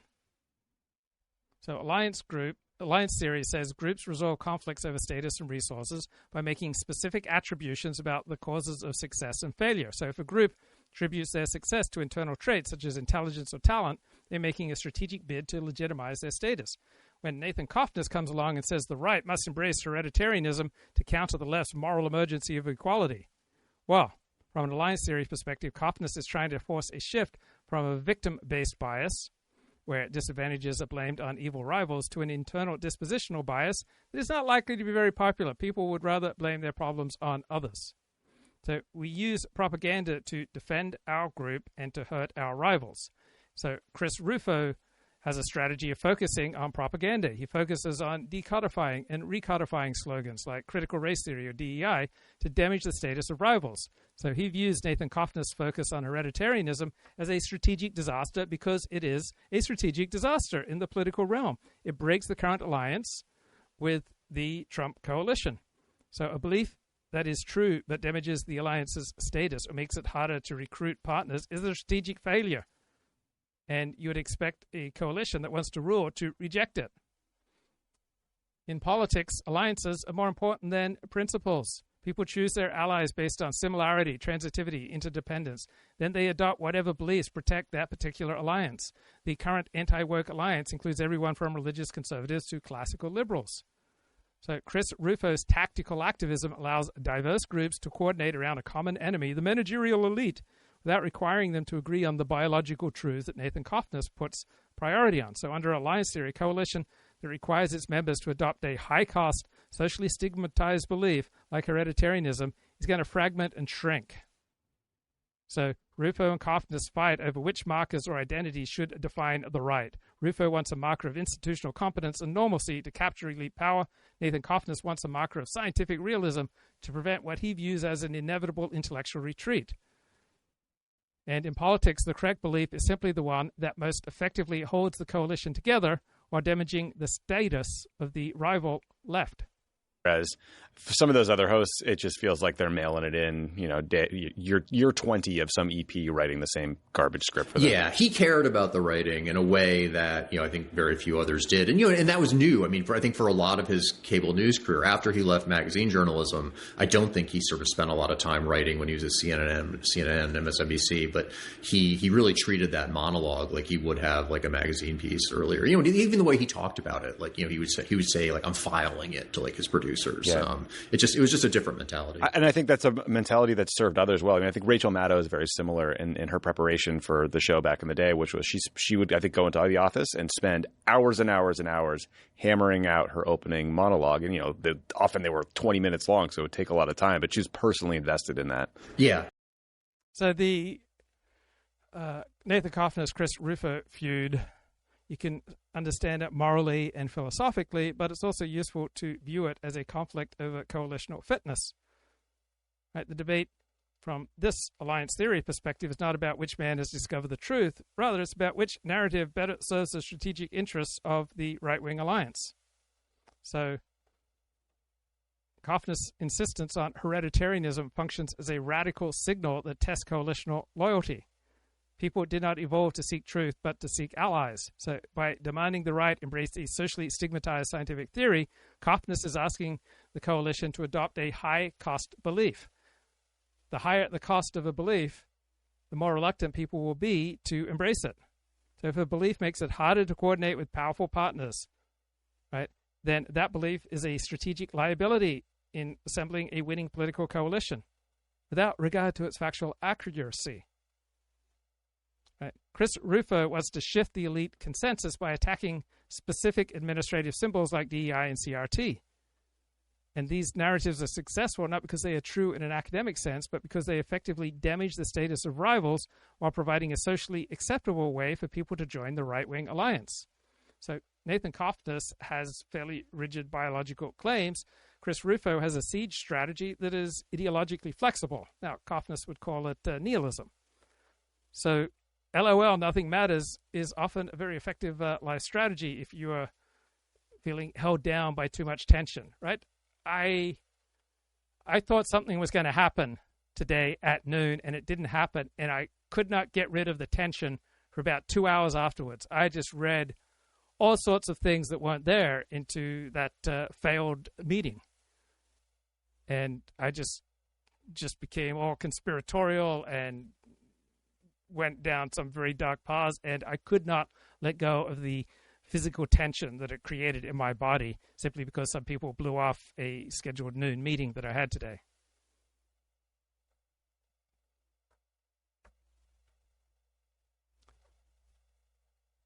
So internal feuds are usually competitions for dominance within a coalition. So Chris Rufo wants to damage Cofnas by calling him a bitter loser and a perma student. Wants to lower his status within the alliance to ensure that his own governing faction remains the dominant one. Now, both sides of this feud use moral language. Nathan Cofnas speaks of intellectual honesty. Chris Rufo speaks of governing responsibility. These are tools used to justify why their specific faction should lead the movement. The right will not embrace hereditarianism because it is true. It will only embrace it if the benefits of doing so in attracting allies and hurting enemies outweigh the massive social and political costs. The Rufo model of tactical ambiguity provides a much better return on investment for coalitional power. Yeah, no, and I mean that's not a coincidence. I think like one of the things I like doing with this book was sort of introducing people to Tucker who maybe only know him since, he had his Fox primetime show, kind of the things about him that they probably were not aware of. One of them is like, he kind of discovered Rachel Maddow. Like, he was the one who brought her to MSNBC. Incredible. When he was on MSNBC, like, he needed an intelligent debate partner. And Maddow was, I think, a Air America host at that point. He saw her audition tape. He wanted her to come on. The execs did not want her. They thought, she was not TV ready. And he really fought for her and, and brought her on the show. And, as I understand it, like, they're still friendly. Mm-hmm. So another mystery about Tucker is, like, no one seems to know. I'm sure they're still friendly, Rachel Maddow and Tucker Carlson, because game respects game. They're both playing variations of a status game and an alliance theory game. So Nathan Cofnas writes, for 70 years, the woke project has inspired commitment from a large proportion of intelligent and idealistic people. That's why the ideology prevailed. I just find this so incredibly naive. Right? High-minded, self-sacrificing commitments do not lead to any reproductive advantage. Ergo, they are maladaptive. Ergo, if your ancestors tried this stuff, they'd be less likely to reproduce. Ergo, we know that the claims behind this maladaptive reproductive advantage are BS, right? If our ancestors had acted this way, their genetic lines would have died out. So this naive idea that woke prevailed because of inspired commitment from smart, idealistic people is a classic example of ideological BS. Right? It is a high-minded narrative that masks the underlying strategic and status-driven motivations of the participants. I am doing this live stream for the status. Right? I am doing this because I just find it so intoxicating to have 15 live viewers on YouTube right now. It just shows that I am a superior man. So we don't commit to ideologies because of our idealism or our intellectual depth. We commit to ideologies that serve as narratives that coordinate support for our tribe and mobilization against out tribes. Right? We have big brains to figure out how to achieve our big goals like status, power, loyalty, sex, food, yummy, yummy, yummies, right, in complex modern environments. Intelligent people are not more likely to seek truth. We're simply better at generating the sophisticated BS to justify the status and power and selfishness of our preferred alliance. Why he was fired from Fox News. There's a lot of theories. There's some people who think he, kind of made the wrong powerful person at the network cross them, piss them off. So asking for a friend, let's say there's someone wonderful that you met online who seems to be female, but you don't know her real name and you've never spoken on the phone to her and you never FaceTimed her, but she's now traveling to your part of the world. I'm asking for a friend here. Would you offer to put her up? Because from the photographic evidence that she's provided, she's very attractive. On the other hand, it doesn't feel fair dinkum. It doesn't feel right. Like, unless I know your name, like know who you really are, know like more about you, unless I've like spoken with you on the phone, unless I've got a deep sense of your moral character. I mean, how do I know that you're not going to take advantage of my humble, naive, gullible ways? I mean, yeah, the pictures are amazing, and I respect her mind, even more important, but I don't think I know her real name. So just asking for a friend, like, would you allow someone who's given you attractive pictures online for years and you've spoken to her, but you don't know her real name?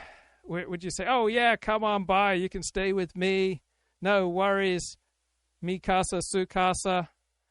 I got to be honest, my greatest strength does not include hospitality. Like the whole hosting thing, it's not really my thing. Hosting, looking after people, caring for people, integrating people into my community, my life, bringing you in, getting you closer, looking after you. Here are the fresh towels. What do you like to eat? Can I get you a drink? It's not really my thing. I'm a man of vision. I'm a man of truth. I'm a man of philosophy and theology, and I like to read books. I need space, bro. Right? You think that I just stumble out of bed to create this kind of mesmerizing brilliance? No, I need space. I need downtime. I need alone time. I need protection. I don't need other people getting up in my grill, particularly if I don't know that they're fair dinkum. I mean, the pictures are great, but what if there's like a male appendage there that's been hidden? Not that there's anything wrong with that, but in my current barbaric, primitive, primeval, medieval state, I would feel unsafe if if someone I thought was a female actually had a male appendage. I know that I need to grow, and I intend to grow. And I was explaining to a friend, a longtime friend, I said, I'm not really good at the hospitality thing. I was just so amazed. I went over to see him, and then he gave me a ride home. Like, I would never offer someone a ride home. Like, if you can make it to me, like, you can make it away from me. Like, the last time I gave someone a ride home, my car died, right? It got some really bad transmission issues that would have cost $4,000 if I'd held on to it. And that's what I get for being hospitable, right? That's what I get for driving Yoshi Obayashi somewhere, right? My car died, and I was faced with replacing the transmission. It was like a $4,200 task. So that's what I get for being hospitable. It's not really my thing, and I was trying to justify and explain this to my longtime friend who was so kind to give me a ride home. And he said, well, that's easy to change. That's easy to change. What a devastating four-word response. Like, I had provided a sophisticated, in-depth, philosophically sound, epistemically rugged analysis of why I'm not good at providing hospitality. And then he just destroyed it. He just cut through the BS, right? He was both successful and he saw through the BS. And he said, well, that's easy to change. Man, that stung. I talked with someone recently who is personally close with Tucker, who insists that the firing was one of the terms of the lawsuit Fox News settled with Dominion voting systems. Yeah, I don't know. That's the Tucker theory. Okay, so that's coming from Tucker, you think. What's your theory? I don't know. I mean, I wish I could say I did. I wish I could say this book kind of tells all and reveals it. But honestly, like, none of the explanations I've ever heard, none of the theories, like, are fully sort of satisfying and add up. I mean, so in most jobs, they don't want you to think too much. They want you to check the box. And when you start thinking, you create friction. So Tucker Carlson was thinking, and that made him interesting. That made him the most talked about commentator on the right, but it created friction for his employer. And your employer is willing to put up with a certain amount of friction from your independent thinking up to a point. And then once you pass that point, your employer will start looking to get rid of you. So it may have happened to you. Right? Employers want you to follow the rules, do what you're told, and to limit your thinking to a narrow realm. Tucker was thinking too much, creating too much friction, too many externalities, antagonizing too many powerful people and advertisers. He had to go. I mean, I do think it was probably a combination. I mean, Tucker's theory is that, Dominion wanted Rupert Murdoch to get to $1 billion. Now, I wonder if, did Jason Zengerle talk to Tucker for this book? That was like their line, and Murdoch would not cross that. He would not get to $1 billion. So he basically counter-proposed $700 million in Tucker Carlson's scalp. Wow. And they took that. But there's no proof of that. And Tucker has, I think a lot of theories that, are probably not necessarily grounded in reality. I mean, there's a theory that, that Murdoch himself became uncomfortable just with the amount of power that Tucker had amassed inside the network and just in his work.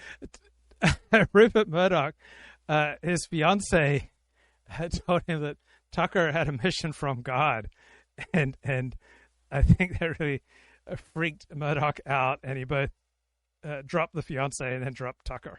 World. I mean, there's this famous story that Tucker went out to Murdoch's estate in California not too long before he was fired to have, lunch or some meal with Rupert Murdoch and his then fiance.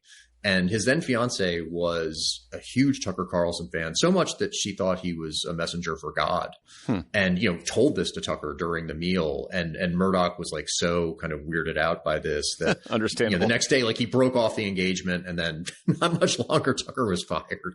So that one seems not implausible to me. That's a great theory. I love that. Okay, so nearly every profile, book, article, conversation you have in DC about Tucker Carlson seems to struggle with a fundamental tension, which is that people who've known him personally, who've interacted with him personally, compared to in that experience, compared to what he says on his show, which is like open racism.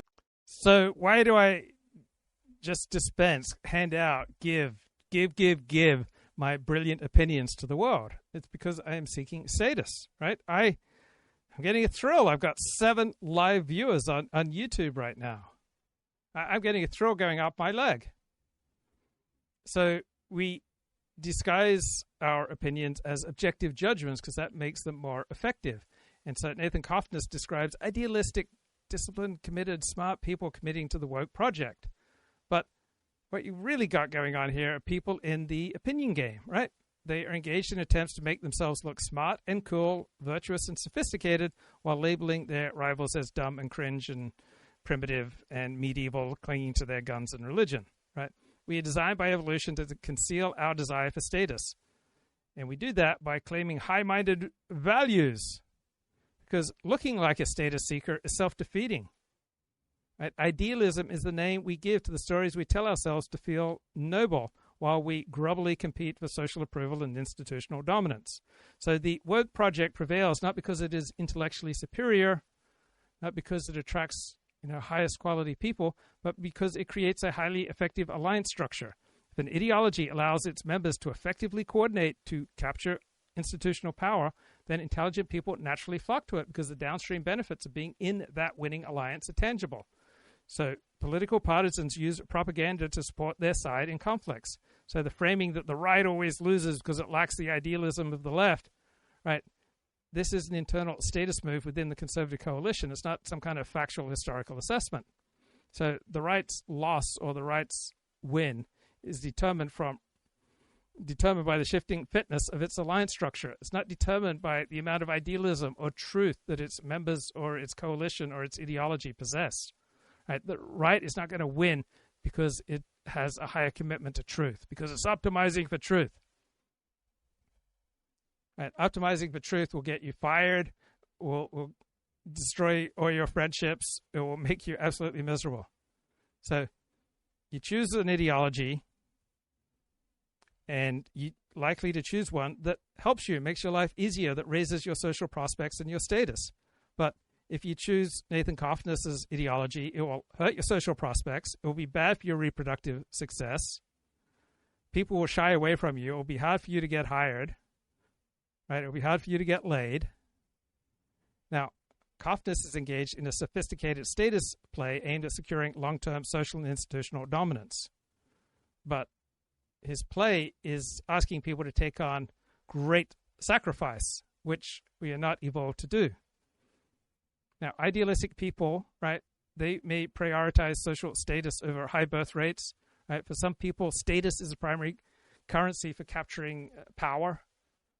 Right? High status allows people to command more resources and influence, which historically improves reproductive success. So Nathan Cofnas is engaged, like myself, in a very risky status game. So the pursuit of status can mismatch with actual reproduction, right? Your opportunity to have kids. But the underlying psychological drive always remains the same. You want to climb the social hierarchy to win the opinion game. And so embracing woke projects can be a high-cost signal, right, akin to wearing a yarmulke to signal your commitment to Orthodox Judaism. It's a high-cost signal that belongs to the educated elite class. So for a status monkey, it's often better to have one child in the Ivy League than 5 children in the working class. Now, intelligence does not lead people to woke ideals because of pure reason. Right? Intelligent people are simply better at generating patchwork narratives, sophisticated BS to justify the interests of their coalition. So what Nathan Cofnas calls idealism is really propaganda designed to mobilize support for allies while making rivals look dumb and cringe. So woke prevailed because it formed an effective alliance structure. Now woke is in decline because its enemies formed a more effective alliance structure. So if an ideology, whether it's woke or anti-woke, helps a group capture the most influential institutions, such as media, academia, and HR, intelligent people naturally join that alliance because that is where the status and power are located. Nobody wants to admit they want status, and intellectuals say they want truth or equality or justice, because our brains are designed to hide our status-seeking motives behind flattering stories. Anti-Semitic guests content that's just generally extremely paranoid sounding. I know you've known Tucker since 1997. You guys sort of first cross paths. Even I have had personal interactions with Tucker where I came away confused by the disconnect between the things I see and hear from him on his show versus the conversation I had with a guy who could be at times, charming and smart and funny and just, seemed very normal. And it leads to the question, like, who is the real Tucker? Does he buy the Very confusing that someone in the enemy camp of politics might be charming. shtick? Is it the, DC lifer, who's chummy with the people he demonizes, or is it the persona we see on the show? Where have you landed on this sort of like fundamental question? I think the guy you see on his show today is who he is. He's not chummy with DC people anymore, I don't think. I think that during the first Trump. This is so unsophisticated. Tucker Carlson does not have an essence. I do not have an essence. When my life is going well, I'm a different person than when I'm experiencing, say, poverty and humiliation. When I am experiencing love and joy and alliance with other people, I feel great. When I experience social ostracism and failure, then I feel lousy. I am a different person in Yosemite and in San Francisco than I am in Beverly Hills, as opposed to Sydney or Brisbane or Melbourne, right? Different situations produce a different me. There's no essential Luke Ford. There's no essential Tucker Carlson. Presidency, I think he realized that the place that he kind of held in Washington society was no longer tenable because of Trump. I mean, he was always kind of the, like the invited skunk to the garden party, like liberal DC people would have him for, dinner parties and go out with him and be friends with him and he would say outrageous things and they were just going, oh, that's Tucker, but I think when Trump came into office, that was really no longer tenable. And it got to the point that he had to leave DC. I mean, and when he left DC, he cut off all of his kind of contact with those people. And he now lives in a very kind of hermetically sealed world, up in Maine, and down in Florida. Like on an island, literally in Maine. Right? An island in Maine and an island in Florida. Yeah. Same deal. And, and his social circle, he's kind of traded in like Bill Kristol for like Don Jr. I mean, his whole social world is completely, it's all MAGA people. It's all, podcasters and the like. It's not horrible. Conservative, not conservative podcasters or, like he's over the NPR crew. Yeah, no. Well, yes, I've also heard though, there was there was one point right before Tucker left where a bunch of protesters went to his home. I think maybe banged on the door, frightened Tucker's wife when Tucker wasn't home. And I was told that was an incredibly radicalizing experience for him. Yeah. Do you think that was right? That was the final straw. Yeah. I mean, up until that point, like he had, he was having a hard time. Like, he'd go to like the dog park and people would curse him out. Like he could no longer eat at the Palm, which was his favorite restaurant. I know. He had to go to the Prime Rib. But these are hard. He was upset about this. But when the protesters came to his house, that really, I think. Amazing that Tucker was upset by social ostracism and he couldn't go to his favorite places and he couldn't feel at ease at home. What kind of weirdo, right, gets upset at these things? That sort of was a line in the sand for him. I mean, but, he's completely spun this story about how it was horrible that protesters came to his house and frightened his wife, but he makes it sound like, the DC sort of political class supported that. And that actually is not the case. I mean, everybody denounced that. Like even people that he was, at war with, like, Max Boot and people like that, said like, you shouldn't do this, but he's sort of elided that and just kind of lumps them all in together. Interesting. Similar, like related question. So as Tucker's gone into independent media, he has pushed the envelope further and further to the right in terms of booking guests and talking about subjects that might otherwise have been seen as just like out of bounds, certainly out of bounds for Fox News. There, like a couple examples are, there was an extremely cushy interview with Vladimir Putin in 2024 that included like segments like praising, a Russian supermarket and like kind of like Russian system. There was this open embrace of the Great Replacement theory, which is this anti-Semitic theory that suggests, the Democrats are trying to bring in new voters to replace others, and the world is controlled by Jews. And then, most recently, like there was Tucker's, again, very, very soft interview with this neo-Nazi named Nick Fuentes, who, again, like, was no one would touch the guy a year or two ago. And I think Tucker was seen as bringing him in to the more, establishment MAGA media world.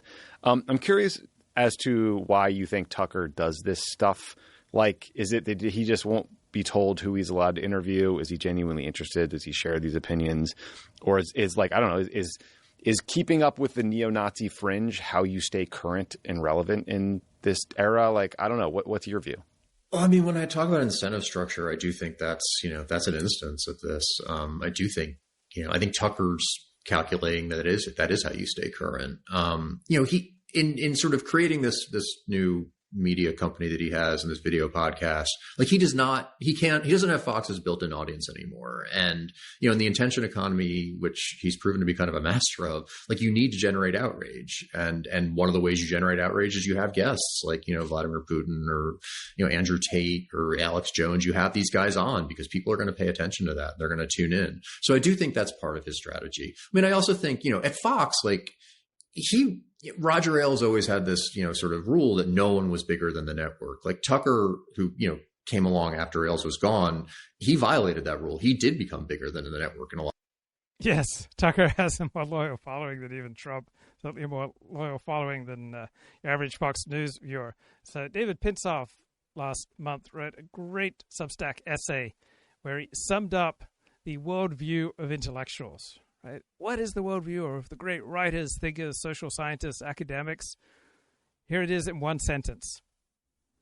Everything that's wrong in the world is caused by misunderstanding. Political polarization, misunderstanding. If only people could get over their primitive tribal and confirmation biases, they could have reasonable discourse and work together to solve humanity's problems. Doesn't that sound great? Man, I'm getting revved up just thinking about having more reasonable discourse and working together to solve humanity's problems. Wow, that is exciting. I'm feeling, woo! I'm getting a thrill down my leg, and I'm getting like adrenaline all through my system.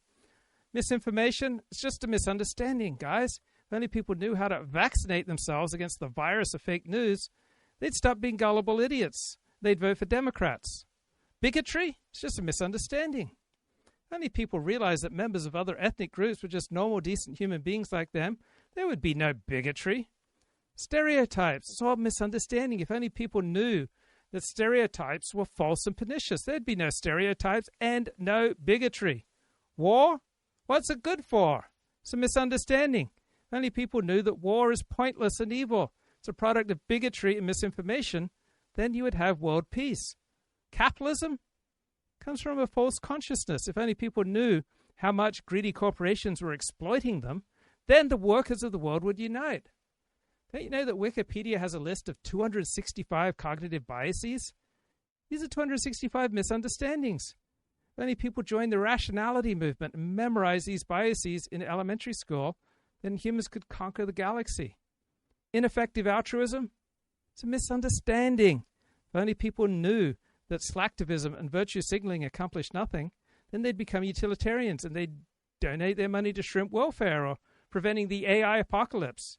Unhappiness? It's just a misunderstanding. If only people learned some positive psychology, then they'd stop comparing themselves to sexier, more successful people on Instagram. They would start meditating and they would write about gratitude in their journals.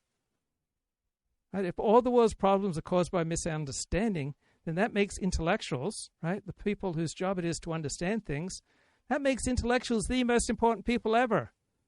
Just by doing what they're doing, they are saving the world. Wow. Intellectuals.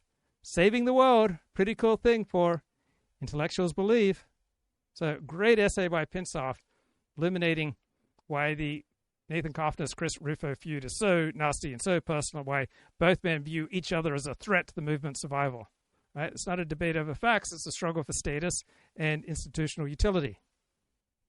So Cofnas believes the world's problems are caused by a misunderstanding of biological reality. Cofnas argues that if the right simply understood and embraced hereditarianism, they would solve the problem of the left's power. So Cofnas, the scholar, right, is the most important person ever in his own narrative. If the solution is a complex scientific truth, then only someone with Cofnas' specific scholarly impressiveness can save the movement.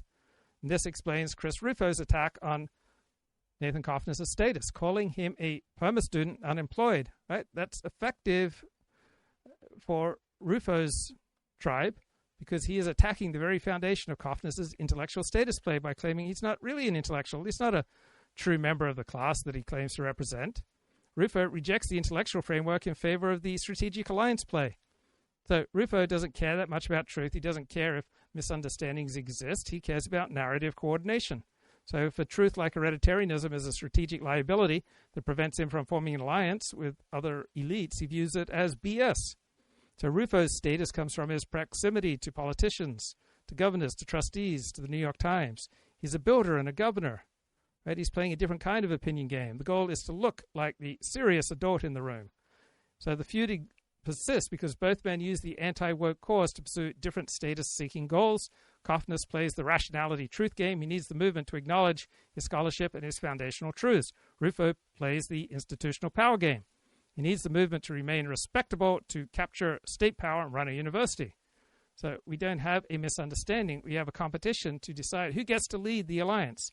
So to Chris Rufo, Nathan Cofnas is a poisonous little man because his truth threatens the respectability of Chris Rufo's alliance.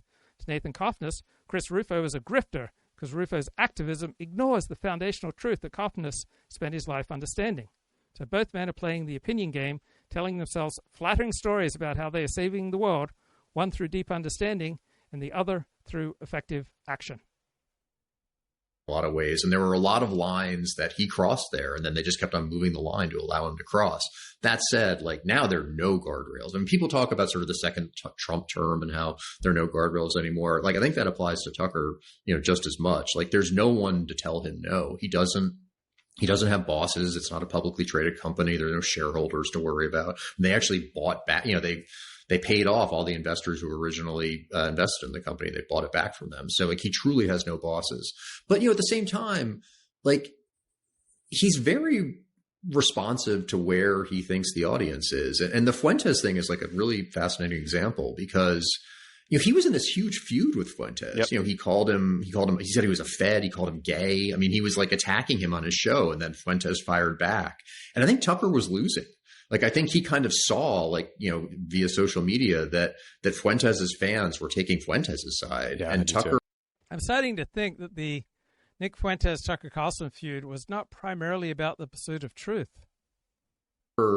Tucker realized that, like, or at least he thinks that you can't be successful in that world unless you have, the Groypers and the neo-Nazis on your side. And so he had Fuentes on his show and did this softball interview with him, I think is kind of like an olive branch to try to diffuse the feud because he was worried that he was going to lose these people. And, I think that's I think a lot of that is what's driving him is this idea that this is where the audience is.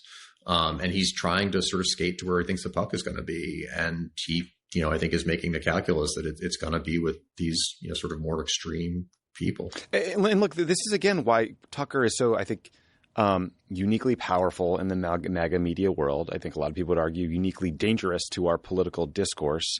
Because I don't know if you saw this, but over the weekend, there were a bunch of videos that Nick Fuentes and these other absolute loser, douchebag, like neo-Nazi, misogynist, like horrible people. They all went to a club in Miami and posted videos of themselves singing a song by Kanye West called Heil Hitler, and doing Nazi salutes and, these with the Tate brothers who are accused of rape. I mean, vile people. And, if Tucker is seen as like the biggest force in the MAGA media world, and he is kind of bringing someone like Fuentes and those individuals into the fold of the MAGA world while also somehow maintaining a relationship with J.D. Vance, the current vice president, who was attacked in the most racist terms possible by Nick Fuentes. It feels like those two things shouldn't be able to be true, but it's quite dangerous to me.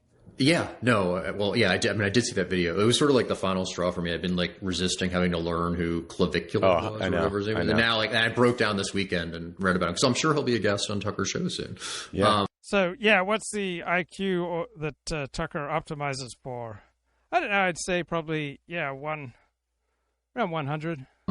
And Vance and Tucker, I think, are very similar. One, I mean, they actually are like genuine friends. I think they actually share a lot of the same kind of views and resentments. And the way Vance has responded to the Fuentes, I mean, Fuentes going on Tucker's show was, I mean, it's kind of crazy how that episode triggered this response and this kind of, civil war within the conservative movement. I mean, people like sort of forget that like Fuentes had dinner with Donald Trump in 2022. Right. No one responded to that the way they're responding to Tucker hosting him on his podcast, which I think is like really interesting. It's either, people are kind of virtue signaling and they think it's easier to attack Tucker than it is to attack Trump, and I think this is actually like a real view. I think there are a lot of people in the conservative movement, especially Jewish conservatives, who are more fearful of Tucker and where Tucker is going than they are of Trump. Like they think Trump at the end of the day will be with them. What they're worried is what's going to happen after Trump and where Tucker is taking the Republican Party and the conservative movement. And, and I think in their view, taking JD Vance along with him, the Tucker Vance relationship, I think is something that troubles a lot of conservatives, people who, and, it's different kind of trouble. Like some people really like Vance and they're like, why is he going along with Tucker? Tucker's going to really like lead him to the wrong place. But I think Vance is going along pretty willingly. And I think the way Vance, who you're right. I mean, the things Fuentes has said about Vance himself, much less about his wife. And JD Vance just, he once back during the campaign, I think he said something kind of nasty, or not even that nasty. He just said that, Doug Fuentes was a loser, but now he will not take the bait. At that Turning Point conference where Ben Shapiro showed up and kind of read the riot act to Tucker and, Fuentes and all these people, when it was Vance's turn to speak, he completely wussed out. Yeah. And he said, I'm not here to cancel anybody. And I think he's made, I think, the calculus that Tucker's made, that you can't succeed in conservative politics these days and in the Republican Party without the neo-Nazis on your side. That is scary and pathetic. And I won't, make you go into all the foreign policy implications, but Tucker definitely has a very, very different view on U.S. support for Israel and, whether the U.S. should be sending money and weapons to Israel than others in the Republican Party. And so the stakes are quite large there from a foreign policy perspective. But final question for you then, like big picture is, I've wondered whether Tucker would run for office himself, especially run for president. I kind of wondered if Trump hadn't run again. I was where you were when I assumed Tucker might. What do you think? I mean, do you think that's possibly in the cards? It's a very different life than what he's got going on currently. You can't do it from Maine. I don't know. Can you? I mean, seriously. I feel like the way our politics are going, I mean, you don't have to be on the campaign trail every day. You can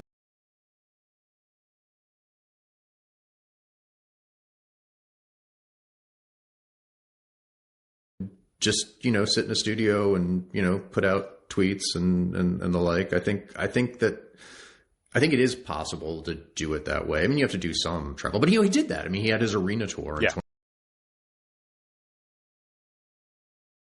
Whoops. So I think there's a 5% chance that Tucker becomes president of the United States, probably a 10% chance that he wins the Republican nomination for president. So it's not so much that Tucker is catalyzing anti-Israel sentiment. He is riding the wave of skepticism about Israel. So people like Tucker and Nick Fuentes and company, right, they're giving a particular audience what they want to hear. When the situation changes, the audience will want to hear something else. So if we have another like 9/11 attack by Muslim terrorists on America, then the audience will want a different narrative. 2024. Yeah. But I mean, like putting aside kind of like the logistics, I mean, I think that, look, I think it's important to think of him not as like a media figure, but almost as a political operator. I mean, because that's kind of the way he runs his media operation. And he doesn't just want to be a podcaster. And, I think he really wants to change the country. And I think the question for him is going to be, can he do that without actually running for office for, himself? And like right now he has this very, tight symbiotic relationship with JD Vance, and JD Vance is, saying a lot of the things that Tucker says, maybe like lowering the sort of the really kind of like nasty stuff a little bit, toning it down a little bit, but still like very much in line with what Tucker says and believes. And I think JD Vance worries a lot about what Tucker thinks and what Tucker's reaction is going to be to things. And I think, if Tucker is confident that one, J.D. Vance will stay allied with him, and two, that he could get elected. Yeah, he probably doesn't need to do it himself. But at a certain point, if he feels like Vance is maybe not going to. Yes, we are evolved to take very great consideration of what the people most important, most close to us think about what we do. Right? The greatest force that will guide your behavior are the reactions of the people you value the most. Follow the line that Tucker wants, or I think even more sort of like plausibly is not a particularly good politician and can't get elected, then I could totally see Tucker doing it. And I think the way you would run for president now is so different than it was, 4 years ago, 8 years ago, 12 years ago, that in a way, like, I mean, Trump is just, you're a media figure now, and that's the way Tucker could do it. Yeah. I mean, he'd probably have to get out of his bubble a little bit, but not as much as maybe you might think. Yeah, you have to. Okay, let's leave it there. I'll talk to you later, mate. Bye bye.